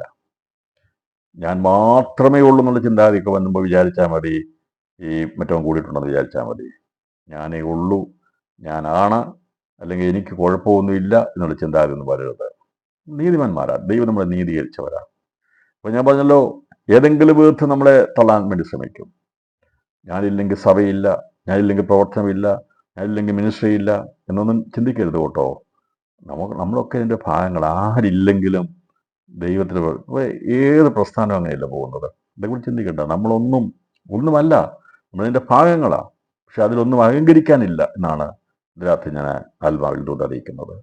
അപ്പം ഇവിടെ പറഞ്ഞിരിക്കുന്നത്, എങ്കിലും ആദിസ്നേഹം വിട്ടുകളഞ്ഞൊരു കുറവ് നിന്നെക്കുറിച്ച് പറവാനുണ്ട്. ആദിസ്നേഹത്തെക്കുറിച്ച് പറഞ്ഞിരിക്കുന്നത് 1 യോഹന്നാൻ 4:19 വാക്യം. അവൻ ആദ്യം നമ്മെ സ്നേഹിച്ചത് കൊണ്ട് നാം സ്നേഹിക്കുന്നു. അപ്പോൾ ആരാണ് ആദ്യ സ്നേഹം? ആദ്യ സ്നേഹം ദൈവത്തിൻ്റെ സ്നേഹമാണ്. അപ്പൻ സ്നേഹിക്കുന്നതിന് മുമ്പ്, അമ്മ സ്നേഹിക്കുന്നതിന് മുമ്പ്, ഭാര്യ ഭർത്താവ് സ്നേഹിക്കുന്നതിന്, മക്കൾ സ്നേഹിക്കുന്നതിന് മുമ്പ്, കൂട്ടുകാരൻ സ്നേഹിക്കുന്നതിന് മുമ്പ്, ലോകസ്ഥാപനത്തിന് മുമ്പ് നമ്മെ സ്നേഹിച്ചൊരു സ്നേഹമുണ്ട്. അതാണ് ആദ്യ സ്നേഹം. അതാണ് ദൈവത്തിൻ്റെ സ്നേഹം. ആദ്യ സ്നേഹം എന്നുള്ളത് ദൈവസ്നേഹമാണ്. പ്രപഞ്ചമുണ്ടാകുന്നതിന് മുമ്പ്, മനുഷ്യനെ സൃഷ്ടിക്കപ്പെടുന്നതിന് മുമ്പ് ദൈവം മനുഷ്യനെ സ്നേഹിച്ചിരുന്നു. ആ സ്നേഹമാണ് ആദ്യ സ്നേഹം. അപ്പോൾ ആദ്യ സ്നേഹം കുറയുക എന്ന് പറഞ്ഞ അർത്ഥം, നമ്മുടെ ഉദരത്തിൽ ഉരുവാകുന്നതിന് മുമ്പ് നമ്മെ കണ്ടവനും സ്നേഹിച്ചവനുമായ സൃഷ്ടിതാവാൻ ദൈവം, ഒന്നുകൂടി ആഴത്തിൽ ചിന്തിച്ചാൽ, ലോകസ്ഥാപനത്തിന് മുമ്പ് ദൈവം മാനവരാശിയെ സ്നേഹിച്ചിരുന്നു. അതാണ് ആദ്യ സ്നേഹം. ദൈവം സ്നേഹമാകുന്നു. ബിഗിനിങ്, സ്നേഹത്തിൻ്റെ ആരംഭം. അപ്പം ആരംഭവും അവസാനമില്ലാത്തവൻ എന്ന് പറഞ്ഞാൽ, മനുഷ്യനുള്ള ബന്ധത്തിൽ അതിന് ആരംഭമുണ്ട്, സ്നേഹത്തോടെ ബന്ധത്തിൽ അവസാനമുണ്ട്. അതൊരിക്കലും അവസാനിക്കാത്ത ബന്ധമാണ്. ആ സ്നേഹത്തിൻ്റെ കൂടുതലേക്ക് എത്തിക്കഴിയുമ്പോൾ ദൈവം പ്ലാൻ ചെയ്തതനുസരിച്ച് സ്നേഹത്തിൻ്റെ നിലവാരങ്ങളുള്ളവരെ നിത്യതയിൽ കാണപ്പെടുവാൻ കഴിയും. ദൈവത്താൽ സ്നേഹിക്കപ്പെട്ടവർ നിലവാരമനുസരിച്ച് നിത്യതയിൽ വാഴുവാനിടയെത്തിരും. അത് 100 മേനി സ്നേഹമുള്ളവരും 60 മേനി സ്നേഹമുള്ളവരും 30 മേനി സ്നേഹമുള്ളവരും ദൈവസഭയിൽ ദൈവത്തോടുള്ള ബന്ധത്തിൽ കാണുമ്പോൾ, ദൈവത്തെ സ്നേഹിക്കാത്തവരെ ദൈവം ഇരുട്ടിലേക്ക് തള്ളിക്കളയും. അതാണ് ഏറ്റവും പുറത്തു വീട്ടിലേക്ക് തള്ളിക്കളയുന്നത്. മാനവരാശിയെ ദൈവം സ്നേഹിച്ചിരുന്നു. ആ സ്നേഹമാണ് ആദ്യ സ്നേഹം. അതുകൊണ്ടാണ് ലോകസ്ഥാപനത്തിന് മുമ്പ് അറുക്കപ്പെട്ട കുഞ്ഞാടെന്ന് ദൈവവചനത്തിൽ പറഞ്ഞിരിക്കുന്നത്. യേശുക്രിസ്തു സ്നേഹസ്വരൂപനായി ആണ് അതിൽ നിന്നും ദൈവസ്നേഹമാണെന്നതിൻ്റെ വ്യക്തതയാണ് നമുക്ക് ലഭിക്കുന്നത്. അപ്പോൾ എഫെസോസിലെ സഭയ്ക്ക് ദൈവസ്നേഹത്തെക്കുറിച്ച് വളരെ വ്യക്തമായ ധാരണ ഉണ്ടായിരുന്നു. അവിടെ പൗലോസ് നിയോഗിച്ച തിമോത്തിയോസിന് പ്രാരംഭമായി കൊടുത്ത കൽപ്പന ദൈവസ്നേഹത്തെക്കുറിച്ചുള്ളതായിരുന്നു. ദൈവരാജ്യത്തിലെ ഓരോ ഉത്തമ പഠനം ഉണ്ടായിരിക്കേണ്ട ഏറ്റവും പ്രധാനപ്പെട്ട അടിസ്ഥാന യോഗ്യതയെക്കുറിച്ച് നമ്മൾ കഴിഞ്ഞ ദിവസം ചിന്തിച്ചു. ശുദ്ധഹൃദയം, നിർമ്മല മനസ്സാക്ഷി, നിർവ്യാജ വിശ്വാസം എന്നിവയിലുളവാകുന്ന സ്നേഹം. അപ്പോൾ ആ സ്നേഹം പഠിപ്പിച്ചു. ദൈവത്തിൻ്റെ സ്നേഹം എന്താണെന്ന് എഫെസോസ് സഭയെ പഠിപ്പിച്ചു. അപ്പോൾ ഇവിടെ സഭയെ പ്രത്യക്ഷപ്പെട്ട് തുടങ്ങിയപ്പോൾ തന്നെ കർത്താവിൻ്റെ ദൂത് അവിടെ പറയുകയാണ്, സഭയുടെ ബന്ധത്തിൽ അതിൻ്റെ ആദ്യ സ്നേഹം കുറഞ്ഞുപോയി എന്ന കുറ്റം കർത്താവ് വെളിപ്പെടുത്തിയിരിക്കുന്നത്. അതിന് കോട്ടം സംഭവിക്കുന്ന പ്രവണതകൾ തലപൊക്കിയപ്പോൾ ദൈവം പറഞ്ഞു, നിങ്ങളുടെ ആദ്യ സ്നേഹം, ദൈവസ്നേഹം കുറഞ്ഞു പോകുന്നു എന്ന് പറയാൻ കഴിയാത്തതുള്ളൂ. ദൈവസ്വയുടെ സ്നേഹ അധിഷ്ഠിതമായ അടിത്തറയെ ഇളക്കുക എന്നതാണ് പൈശാചിക തന്ത്രം. രാത്രി ആ തന്ത്രത്തെ തിരിച്ചറിയണം. ദൈവസ്നേഹത്തിൻ്റെ അടിത്തറ, നമ്മളെ പണിതിരിക്കുന്ന ആ സ്നേഹത്തിൻ്റെ അടിത്തറയെന്ന് നമ്മെ ഏതെങ്കിലും വിധത്തിൽ അകറ്റിക്കളയാൻ വേണ്ടി, അതൊരു പക്ഷേ സ്ഥാനം തന്നോ, മാനം, നമുക്ക് സമ്പത്ത് തന്നോ, ഏതെങ്കിലും വിധത്തിൽ ഒന്നെങ്കിൽ നമ്മളെ അഹങ്കരിപ്പിച്ച് കളയും, അല്ലെങ്കിൽ നമ്മൾ നിരാശരാക്കി കളയും. ഇവിടെ വളരെ ശ്രദ്ധിക്കണം. സാത്താൻ തന്ത്രശാലിയായി പ്രവർത്തിക്കുന്നത്, ചോദിക്കുന്ന എല്ലാം ഇവിടെ തരും. പക്ഷെ അതനുസരിച്ച് നാം നെഗളിച്ചു പോയാൽ അവനറിയാം അവന് കിട്ടിയ ശിക്ഷാവിധിയിലാകപ്പെടുമെന്നുള്ളത്. ഒരു രീതിയിൽ അവനതാ ചെയ്യുന്നത്. നിഗളം വന്നു കഴിഞ്ഞാൽ നാം സാത്താൻ്റെ ശിക്ഷാവിധിയിലാകപ്പെട്ടു പോകും. ഏതെങ്കിലും വിധത്തിൽ നമ്മളെ നെഗളിപ്പിക്കാൻ വേണ്ടി ശ്രമിക്കും. നിഗളം വരുമ്പോൾ മനസ്സിലാക്കുക, യേശുവിൻ്റെ സ്നേഹം നമ്മളിന്ന് കുറഞ്ഞു പോകുന്നു. അതെ, കർത്താവായ യേശു ക്രിസ്തു അവൻ്റെ അവസാന ശുശ്രൂഷയിൽ പൂർത്തീകരിച്ചത് എങ്ങനെ പൂർത്തീകരിച്ചത്? അവൻ കുനിഞ്ഞ് പാത്രത്തിൽ വെള്ളമെടുത്ത് അരയിലൊരു തോർത്ത് ചുറ്റിക്കൊണ്ട് ശിഷ്യന്മാരുടെ കാല് കഴുകി അവൻ്റെ എളിമ, താഴ്മ വെളിപ്പെടുത്തി. ഇന്ന് രാത്രിയിൽ എന്നെ കേൾക്കുന്ന എല്ലാ പ്രിയപ്പെട്ടവരുമേ, യേശു നെഗളിക്കുകയല്ല ചെയ്തത്. അവൻ താഴ്മ നമുക്ക് ദൃഷ്ടാന്തമായി കാണിച്ചു തന്നു. എത്ര ഉന്നതമായ സ്ഥാനമെത്തിയാലും നമുക്ക് ദിവസങ്ങളിൽ നെഗളികളായി തീരാതെ നാം താഴ്മയുള്ളവരായിരിക്കണം. ദൈവസഭയ്ക്കായി, ദൈവമക്കൾക്കായി ഞാൻ ദൈവത്തിന് സ്തോത്രം ചെയ്യുന്നു. അപ്പം പിശാച് ചെയ്യുന്ന ഏറ്റവും വലിയ തന്ത്രം, നീ വലിയ ആളാടാ, നീ വലിയവനാടാ, അല്ലെങ്കിൽ നിനക്ക് വലിയ കഴിവുണ്ട്, നിനക്കല്ലെങ്കിൽ നിനക്ക് വലിയ കാറുണ്ട്, നിനക്ക് വലിയ കഴിവുള്ളവനാ എന്നൊക്കെ പറഞ്ഞ് നിഗളം വരുമ്പോൾ ശ്രദ്ധിച്ചാൽ മതി, അത് നമ്മുടെ വീഴ്ചയാണ്, ദൈവത്തിൽ നിന്ന് അകന്നു പോവുകയാണ്. രണ്ടാമത്തെ വിഷയം, സാത്താൻ എന്ത് ചെയ്യുമെന്ന് ചോദിച്ചാൽ, ഒന്നും തരാതെ നമ്മളെ ഒരു ഉപരോധിക്കും. ഉപരോധത്തെക്കുറിച്ച് അറിയാം. ഉപരോധിക്കുക എന്ന് പറഞ്ഞാൽ നമുക്ക് ലഭിക്കൊണ്ടും തടയും. തടഞ്ഞു കഴിയുമ്പോൾ നമുക്ക് നിരാശയുണ്ടാകും. അപ്പം പിന്നെ പ്രാർത്ഥിക്കാൻ തോന്നത്തില്ല, ആരാധിക്കാൻ പോകാൻ തോന്നത്തില്ല. അങ്ങനെ നമ്മൾ മാറും. അപ്പം ഏതെങ്കിലും വിധത്തിൽ ഒന്നെങ്കിൽ അവൻ ഉപരോധിക്കും, അല്ലെങ്കിൽ അവൻ ധാരാളമായി നൽകും. എന്നാലും രാത്രി നമുക്ക് പറയാം, നിന്റെ ഉപരോധം നീ വിട്ടാലും, നീ എന്തെങ്കിലും വഴിയിലൂടെ ഞങ്ങൾക്ക് തരാൻ ശ്രമിച്ചാലും ഞങ്ങൾക്കതൊന്നും വേണ്ട. ഞങ്ങളുടെ ആവശ്യങ്ങൾ നിറവേറ്റുന്ന ഒരുവനുണ്ട്. നീ എത്ര ഉപരോധം ഏർപ്പെടുത്തിയാലും നീ അറിയാതെ ഞങ്ങൾക്ക് വേണ്ടി വഴി തുറക്കുവാൻ നമ്മുടെ കർത്താവിന് കഴിയും. അതെ, വിശ്വാസത്തെ ക്ഷീണിച്ചു പോകാൻ വേണ്ടി, തളർന്നു പോകാൻ വേണ്ടി, വിശ്വാസത്തിൽ സ്നേഹത്തിൽ നിന്ന് മാറിപ്പോകാൻ വേണ്ടി ഏതെല്ലാം മാർഗങ്ങളും ഉപയോഗിച്ചാലും രാത്രി നമുക്ക് ഒരുമിച്ച് പറയാം, ഞങ്ങളെ പരാജയപ്പെടുത്താൻ നിനക്ക് കഴിയത്തില്ല. കാരണം ഞങ്ങളെ സ്നേഹിച്ച് ജീവൻ തന്ന ഞങ്ങളുടെ കർത്താവ്, അവൻ ഞങ്ങളുടെ മാതൃകയാണ്. അവൻ ഞങ്ങളോട് പറഞ്ഞിട്ടുണ്ട്, നിങ്ങളുടെ ജീവനും ഭക്തിക്കും ആവശ്യമായതൊക്കെ നൽകാമെന്ന്. അതുകൊണ്ട് ഉപരോധിക്കുന്ന പൈശാചശക്തിയെ നിനക്ക് ഞങ്ങളുടെ നന്മയെ തടഞ്ഞു വെക്കാൻ കഴിയത്തില്ല. ദൈവം ഞങ്ങളുടെ സമയങ്ങളിൽ അതെല്ലാം ഞങ്ങൾക്ക് നൽകും എന്നുള്ളതാണ് ഒരു വിശ്വാസി വിളിച്ചു പറയേണ്ടത്. അബ്രഹാമിനെ ക്ഷീണിപ്പിക്കാൻ ശ്രമിച്ചു, തലമുറയില്ലല്ലോ, നീ വലിയ ഭക്തനല്ലേ എന്നൊക്കെ പറഞ്ഞുകൊണ്ട് നടന്നെങ്കിൽ വിട്ടുപറഞ്ഞില്ല, അവൻ മാറിപ്പോയില്ല, ക്ഷീണിച്ചു പോയില്ല. അതുകൊണ്ട് ഏതെങ്കിലും വിധത്തിൽ ആർക്കെങ്കിലും വിശ്വാസം ഇറങ്ങിയിട്ട് അതേ ലഭിക്കേണ്ട നന്മ ലഭിക്കാതെ, പ്രാർത്ഥനയ്ക്ക് മറുപടി കിട്ടാതെ ആരെങ്കിലും ക്ഷീണിച്ചു പോയിട്ടുണ്ടെങ്കിൽ എന്ന് ആ തന്ത്രം, സാത്താൻ തന്ത്രം മനസ്സിലാക്കി നാം അതിൽ നിന്ന് ജയം പ്രാപിക്കണം. അതാണ് വെളിപ്പാട് പുസ്തക പഠനത്തിൽ സഭയുള്ള ദൂതിലോടുള്ള ബന്ധത്തിൽ എഫെസസ് സഭയെ കുറിച്ച് പഠിപ്പിച്ചിരിക്കുന്നത്. അതേക്കുറിച്ച് പൗലോസ് പറയുകയാണ്, റോമക്കരുടെ ലേഖനം 8-ാം 35-39 വാക്യങ്ങൾ പുത്രത്വത്തെ വെളിപ്പെടുത്തിയിട്ട് എന്താണ് ദൈവസഭയുടെ ജയാളികളായി നമുക്ക് ലഭിക്കുന്ന പുത്രത്വത്തെക്കുറിച്ച് വെളിപ്പെടുത്തുന്ന അധ്യായമാണ് റോമക്കരുടെ 8-ാം അധ്യായം. അതിൽ പൗലോസ് ഇപ്രകാരം പറഞ്ഞു, ക്രിസ്തുവിന്റെ സ്നേഹത്തിൽ നിന്ന് നമ്മെ വേർപിരിക്കുന്നതാർ കഷ്ടതയോ, സങ്കടമോ, ഉപദ്രവമോ, പട്ടിണിയോ, നഗ്നതയോ, ആപത്തോ, വാളോ, ഇതെല്ലാം പ്രതികൂലങ്ങളാണ്. അപ്പം നമുക്ക് കഷ്ടത തരും, സങ്കടങ്ങൾ, ഉപദ്രവങ്ങൾ, പട്ടിണി, നഗ്നത, ആപത്ത്, വാള്, അല്ലേ? ഇതെല്ലാം പിശാചിന്റെ തന്ത്രങ്ങളാണ്. ഇതെല്ലാം ദൈവസഭയ്ക്കെതിരെ നൽകാം.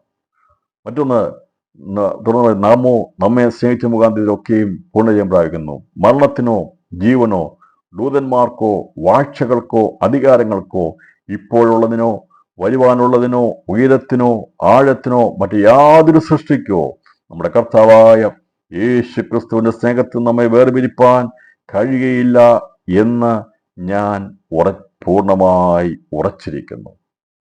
പറഞ്ഞു, ഉയരം വന്നാലും താഴ്ച വന്നാലും, വാഴ്ചകളാകട്ടെ, ദൂതന്മാരാകട്ടെ, മരണമാകട്ടെ, ജീവനാകട്ടെ, അധികാരങ്ങളാകട്ടെ, ഇപ്പോഴുള്ളതാകട്ടെ, വരാനുള്ളതാകട്ടെ, ഉയരത്തിനോ ആഴത്തിനോ മറ്റു യാതൊരു സൃഷ്ടിക്കോ നമ്മുടെ കർത്താവായ യേശു ക്രിസ്തുവിന്റെ സ്നേഹത്തിൽ നമ്മെ വേർപിരിപ്പാൻ കഴിയുകയില്ല എന്ന് ഞാൻ പൂർണ്ണമായി ഉറച്ചിരിക്കുന്നു. അതുകൊണ്ട് കഷ്ടത വരാം, പട്ടിണി വരാം, ഉപദ്രവം വരാം, നഗ്നത വരാം, ആപത്ത്, വാളൊക്കെ കൊണ്ടുവരാം, എല്ലാം സംഭവിക്കാം. എന്നാൽ യേശു ക്രിസ്തുവിന്റെ സ്നേഹത്തിൽ നിന്ന് ഇതിലൊക്കെ നാം പൂർണ്ണ ജയം പ്രാപിക്കുന്നു. ജയാളികളായി നിൽക്കുവാൻ കർത്താവ് ഇന്ന് രാത്രി നമ്മൾ സംസാരിക്കുകയാണ്. ഇവിടെ പറഞ്ഞിരിക്കുന്ന സ്വർലോക, ഭൂലോക, അധോലോക ശക്തികളും അതിൻ്റെ സാഹചര്യങ്ങളും ദൈവസ്നേഹത്തിൽ നമ്മെ അകറ്റിക്കളയാൻ അശ്രാന്ത പരിശ്രമം നടത്താമെന്നുള്ളതാണ്. എൻ്റെ പ്രിയപ്പെട്ടവരെ, നമുക്ക് ഈ പോരാട്ടത്തെക്കുറിച്ചൊക്കെ കൂടുതൽ അറിയാതിരിക്കാൻ നല്ലതാണ്. ഇത് ഇവിടെ പറഞ്ഞിരിക്കുന്നത് സ്വർലോക, ഭൂലോക, അധോലോക ശക്തികളാണ് ദൈവസഭയ്ക്കെതിരെ യുദ്ധം ചെയ്യുന്നത്. എന്നാൽ ദൈവത്തിൻ്റെ കൃപയാൽ നമ്മളിതിന് കൂടുതലൊന്നും അറിയുന്നില്ലെങ്കിലും നമ്മൾ ഇത്രയും പറഞ്ഞത്, കർത്താവേ എന്നെ കാത്തുകൊള്ളണമേ, നിലനിർത്തണമേ, നമുക്ക് കൂടുതലൊന്നും അറിയത്തില്ല. ഇവിടെ ഈ സ്വർലോക, ഭൂലോക, അധോലോക ശക്തികളെല്ലാം കൂടിയാണ് ദൈവമക്കളുടെ സ്നേഹത്തിൽ നിന്ന് അവരെ വേർപിരിത്താൻ വേണ്ടി അശ്രാന്ത പരിശ്രമം നടത്തുന്നത്. ഇതെല്ലാം മുമ്പിൽ കണ്ടുകൊണ്ടാണ് സഭയുടെ സ്ഥാപകനായ യേശു ക്രിസ്തു പറഞ്ഞത്, ഞാൻ എൻ്റെ സഭയെ പണിയും, പാതാള ഗോപുരങ്ങൾ അതിനെ ജയിക്കുകയില്ലാന്ന്. സാത്താൻ നമ്മെ തോൽപ്പിക്കരുത്, നമ്മുടെ തന്ത്രങ്ങളെ നാം അറിയാത്തവരല്ലല്ലോ എന്ന് രേഖപ്പെടുത്തിയെങ്കിൽ പ്രഥമമായി നാം അറിഞ്ഞിരിക്കേണ്ട വസ്തുത, ദൈവസ്നേഹത്തിൽ നിന്ന് നമ്മെ അകറ്റുവാൻ സാത്താൻ ഏതെങ്കിലും വിധത്തിൽ പരിശ്രമിക്കുമെന്നുള്ളതാണ്. അതുകൊണ്ട് നമ്മൾ ശ്രദ്ധിക്കണം. എന്നെ ദൈവത്തിൻ്റെ സ്നേഹത്തിൽ നിന്ന് അകറ്റുന്ന ഏതെങ്കിലും വന്നാൽ നമ്മളതിന് ഒരിക്കലും ഇട കൊടുക്കരുത്. അതിനെ അതിജീവിച്ച് ജയാളികളായി ദൈവസഭ കാണപ്പെടണമെന്ന ലക്ഷ്യത്തോടെയാണ് കർത്താവ് ക്രിസ്തു സഭയുടെ കുറവ് ഇവിടെ ചൂണ്ടിക്കാണിച്ചിരിക്കുന്നത്. ഇതോടുകൂടി അതിനുള്ള കാര്യങ്ങളെ വെളിപ്പെടുത്തിയിരിക്കുമ്പോൾ അപ്പം നമുക്ക് ആദ്യ സ്നേഹത്തെക്കുറിച്ച് ഞാൻ കൂടുതൽ പറഞ്ഞു പോകാൻ ആഗ്രഹിക്കുന്നില്ല. ഇന്ന് രാത്രിയിൽ സമയത്തിൻ്റെ പരിമിതി കൊണ്ട് ഞാൻ ഈ വചനത്തിലൂടെ വിടാൻ കർത്താൻ താല്പര്യപ്പെടുകയാണ്. ഈ വചന പഠനത്തിലൂടെ നാം ചിന്തിക്കുന്നത്, ദൈവം നമ്മളെ സ്നേഹിച്ച് തൻ്റെ ജീവൻ തന്നെ നമ്മളെ സ്നേഹിച്ചിട്ട് നമ്മുടെ ജീവിതത്തിൽ നാം ദൈവത്തെ സ്നേഹിക്കുന്നുണ്ടോ? നാം ആഴമായ ദൈവത്തെ സ്നേഹിക്കുന്നുണ്ടോ? രാത്രിയിൽ എത്ര പേർക്ക് കണ്ണുനീരോടെ ദൈവത്തെ സമർപ്പിക്കാൻ കഴിയും?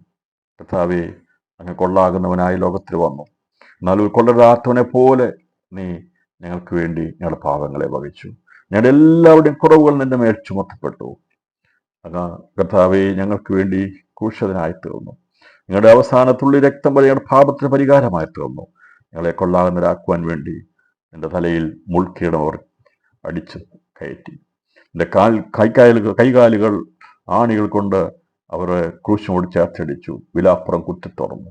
നിന്ദിക്കപ്പെട്ട് അവമാനിക്കപ്പെട്ട് കൊള്ളാകുന്നവനായിരിക്കുന്ന സ്വർഗത്തിൻ്റെ പ്രിയപുത്രനെ കാൽവറിയിൽ തകർത്ത് കളഞ്ഞത് ദൈവസ്നേഹമുള്ളത് കൊണ്ടാണ്, നമ്മെ രക്ഷിക്കാൻ വേണ്ടിയാണ്. ഇന്ന് ഈ രാത്രിയിൽ അവനെ നമുക്ക് ആഴമായി സ്നേഹിക്കാൻ കഴിയുന്നുണ്ടോ? അത് നമ്മളെ ദൈവസ്നേഹത്തിനകറ്റുന്ന ഏതെങ്കിലും വിഷയങ്ങളുണ്ടെങ്കിൽ രാത്രി നമുക്ക് മടങ്ങി വരാം. ദൈവത്തോട് പറയാൻ, കർത്താവേ, ഞങ്ങൾ പലരും തെറ്റിപ്പോയിട്ടുണ്ട്. എന്നാൽ കർത്താവ് നിന്റെ സ്നേഹത്തെ ഞങ്ങൾ നിർത്തണമേ. അങ്ങനെക്കാൾ ഉപരിയായി മറ്റൊന്നും സ്നേഹിപ്പാനിടയാകാതെ ദിവസങ്ങളിൽ ക്രിസ്തുയേശുവിന്റെ സ്നേഹത്തിൽ വളരുവാൻ ദൈവമായ കർത്താവ് നമ്മെ സഹായിക്കട്ടെ. സാത്താൻ അഴിച്ചുവിടുന്ന ഏറ്റവും പ്രധാനമായ ഒന്നാമത്തെ തന്ത്രം ഏതെന്ന് ചോദിച്ചാൽ, ഏതെങ്കിലും വിധത്തിൽ നമ്മെ യേശുവിൻ്റെ സ്നേഹത്തിൽ നിന്ന് അകറ്റുക എന്നുള്ളതാണ്.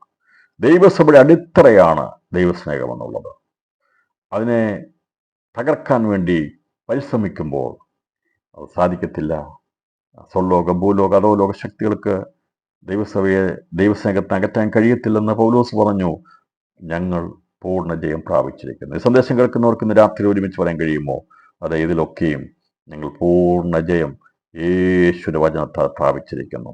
അതെ, ഞങ്ങൾ അഹങ്കാരികളോ നിഷേധികളോ അല്ലെങ്കിൽ മനസ്സ് തഴമ്പിച്ചു പോയവരായിട്ടല്ല, നിരാശപ്പെടുന്നവരായിട്ടല്ല, പ്രത്യാശയുള്ളവരായി യേശുവിന് വേണ്ടി ജീവൻ പോലും കൊടുക്കുവാൻ തയ്യാറായി നിൽക്കുന്ന ഒരു കൂട്ടം ജനമായി തീരുവാൻ, അത് ഒരു ശക്തിക്ക് നമ്മളെ ക്രിസ്തുവിന്റെ സ്നേഹത്തിന് വേർപിരിപ്പാൻ കഴിയുകയില്ല എന്ന ഒരു ഉറച്ച തീരുമാനത്തോടെ അവന്റെ തന്ത്രത്തെ ജയിക്കുവാൻ ദൈവത്തിന്റെ സഭയെ ദൈവം ശക്തീകരിക്കട്ടെ. സന്ദേശം കേട്ടവരായി ദൈവം ഒരുക്കട്ടെ. ദൈവസഭ അടിസ്ഥാനമുള്ളവരായി ദൈവസ്നേഹത്തിൽ കുലുങ്ങാതെ നിൽക്കുവാൻ, അതെ, അവന്റെ രക്തത്തിന്റെ ശക്തിയുടെ ബലം ഇന്ന് രാത്രി നമ്മെ നിർത്തുന്നത് കൊണ്ട് ഒരു പൈശാചിക ശക്തികൾക്കും ഒരു വിധത്തിലും നമ്മെ പിടിച്ചു പറിപ്പാൻ കഴിയത്തില്ല. ദൈവസഭയുടെ അടിസ്ഥാനത്തെ കുലുക്കാൻ കഴിയത്തില്ല. എത്ര പ്രബലമായി പൈശാചിക ശക്തികൾ വ്യാപരിച്ചാലും രാത്രിയിൽ കുഞ്ഞാടിന്റെ പുനരുത്ഥാനത്തിന്റെ ശക്തിയാകുന്ന ആ സ്നേഹബന്ധത്തിൽ നമ്മെ നിർത്തിയിരിക്കുന്നതുകൊണ്ട് അവന് നമ്മളെ കുലുക്കാൻ കഴിയത്തില്ല. ദിവസങ്ങളിൽ നമ്മുടെ തലമുറകൾക്ക് വേണ്ടി പ്രാർത്ഥിക്കാം, ദൈവസഭയ്ക്ക് വേണ്ടി പ്രാർത്ഥിക്കാം. ക്രിസ്തുവിന്റെ സ്നേഹത്തിൽ നമ്മെ വേർപിരിപ്പാൻ ഒരു ശക്തിക്കും കഴിയില്ല എന്നുള്ള ഉറച്ച തീരുമാനത്തോടെ അവന്റെ തന്ത്രത്തെ ജയിക്കുവാൻ ദൈവത്തിന്റെ മക്കളെ ഈ കാലഘട്ടത്തിൽ ദൈവം സഹായിക്കട്ടെ എന്ന ദൂത് കൈമാറിക്കൊണ്ട് സാത്താനിക ഒന്നാമത്തെ തന്ത്രം അടിത്തറയാകുന്ന ദൈവസഭയുടെ സ്നേഹത്തിൽ നമ്മെ അകറ്റുവാൻ വേണ്ടി ശ്രമിക്കുക എന്നുള്ളതാണ്. അതിനെ അതിജീവിപ്പാൻ ആവശ്യമായ ക്രിസ്തുവിന്റെ സ്നേഹം അവൻ്റെ ആത്മാവിലൂടെ പ്രാപിച്ച ദിവസങ്ങളിൽ നമുക്ക് നിലനിൽക്കുവാൻ ദൈവമായ കർത്താവ് നമ്മെ സഹായിക്കട്ടെ. ഈ ദിവസങ്ങൾ ജയാളികളായി നിൽക്കാം. ഒന്നാമത്തെ തന്ത്രത്തെ നാം മനസ്സിലാക്കിയല്ലോ. അതുകൊണ്ട് സാത്താൻ ചെയ്യുന്ന ഒന്നാമത്തെ തന്ത്രം ഏതെന്ന് ചോദിക്കുമ്പോൾ നമുക്കറിയാൻ സാധിക്കണം, ദൈവസ്നേഹത്തിൽ നിന്ന് വിശ്വാസിയെ ദൈവസഭയെ അകറ്റാൻ ശ്രമിക്കുന്നതാണ് ഒന്നാമത്തെ തന്ത്രം. അതുകൊണ്ട് പറയാം, ദൂതന്മാർക്കോ വാഴ്ചകൾക്കോ ഇപ്പോഴുള്ളനോ പട്ടിണിക്കോ ദാരിദ്ര്യത്തിനോ ഇപ്പോൾ ഒന്നിനും തന്നെ നമ്മെ ക്രിസ്തുവിന്റെ സ്നേഹത്തിൽ നിന്ന് വേർതിരിപ്പാൻ കഴിയുകയില്ല എന്ന് പൂർണ്ണമായി ഉറപ്പോടെ നിൽക്കുന്നവന്റെ അടുത്ത് സാത്താൻ അടുത്ത് വരാൻ കഴിയും. അതുകൊണ്ട് പറയുന്നത്, സാത്താനോട് എതിർത്ത് നിൽപ്പീൻ, എന്നാൽ അവൻ നിങ്ങളെ വിട്ട് ഓടിപ്പോകും. നമുക്ക് ദിവസങ്ങളിൽ ദൈവത്തോട് അടുത്തെല്ലാം അവൻ നമ്മളോട് അടുത്ത് വരട്ടെ. അവൻ്റെ സ്നേഹം അത് മനസ്സിലാകുവാൻ ദിവസം നാം ഉറങ്ങുമ്പോൾ യേശുവിൻ്റെ സാന്നിധ്യമുണ്ടാകും. രാത്രി ഞാൻ വിശ്വസിക്കുന്നു, നമ്മുടെ ഭവനത്തിൽ നാം കിടക്കുന്നിടത്ത്, നാം നടക്കുന്നിടത്ത്, നമ്മുടെ തലമുറകൾ അയക്കുന്നിടത്ത് അവൻ്റെ സ്നേഹം നമ്മെ പൊതിയുന്നതിനായി ഞാൻ ദൈവത്തിന് സ്തോത്രം ചെയ്യുന്നു. ക്രിസ്തുവിൻ്റെ സ്നേഹത്തിൻ്റെ ശക്തി നമ്മൾ വ്യാപരിക്കുന്നതിനായി സകല മഹത്വം അർപ്പിച്ചുകൊണ്ട് ഞാൻ ദൂതിന് വിടാൻപെടുന്നു. ദൈവമായ കർത്താവ് നമ്മെ എവരെയും ധാരാളമായി അനുഗ്രഹിക്കട്ടെ. തുടർന്ന് എന്ന് വെച്ചാൽ നാളെ ബാക്കിയുള്ള ഭാഗങ്ങൾ കൂടി ചിന്തിക്കുന്നതായിരിക്കും. കർത്താവ് നമ്മെ ധാരാളമായി അനുഗ്രഹിക്കുമാർ.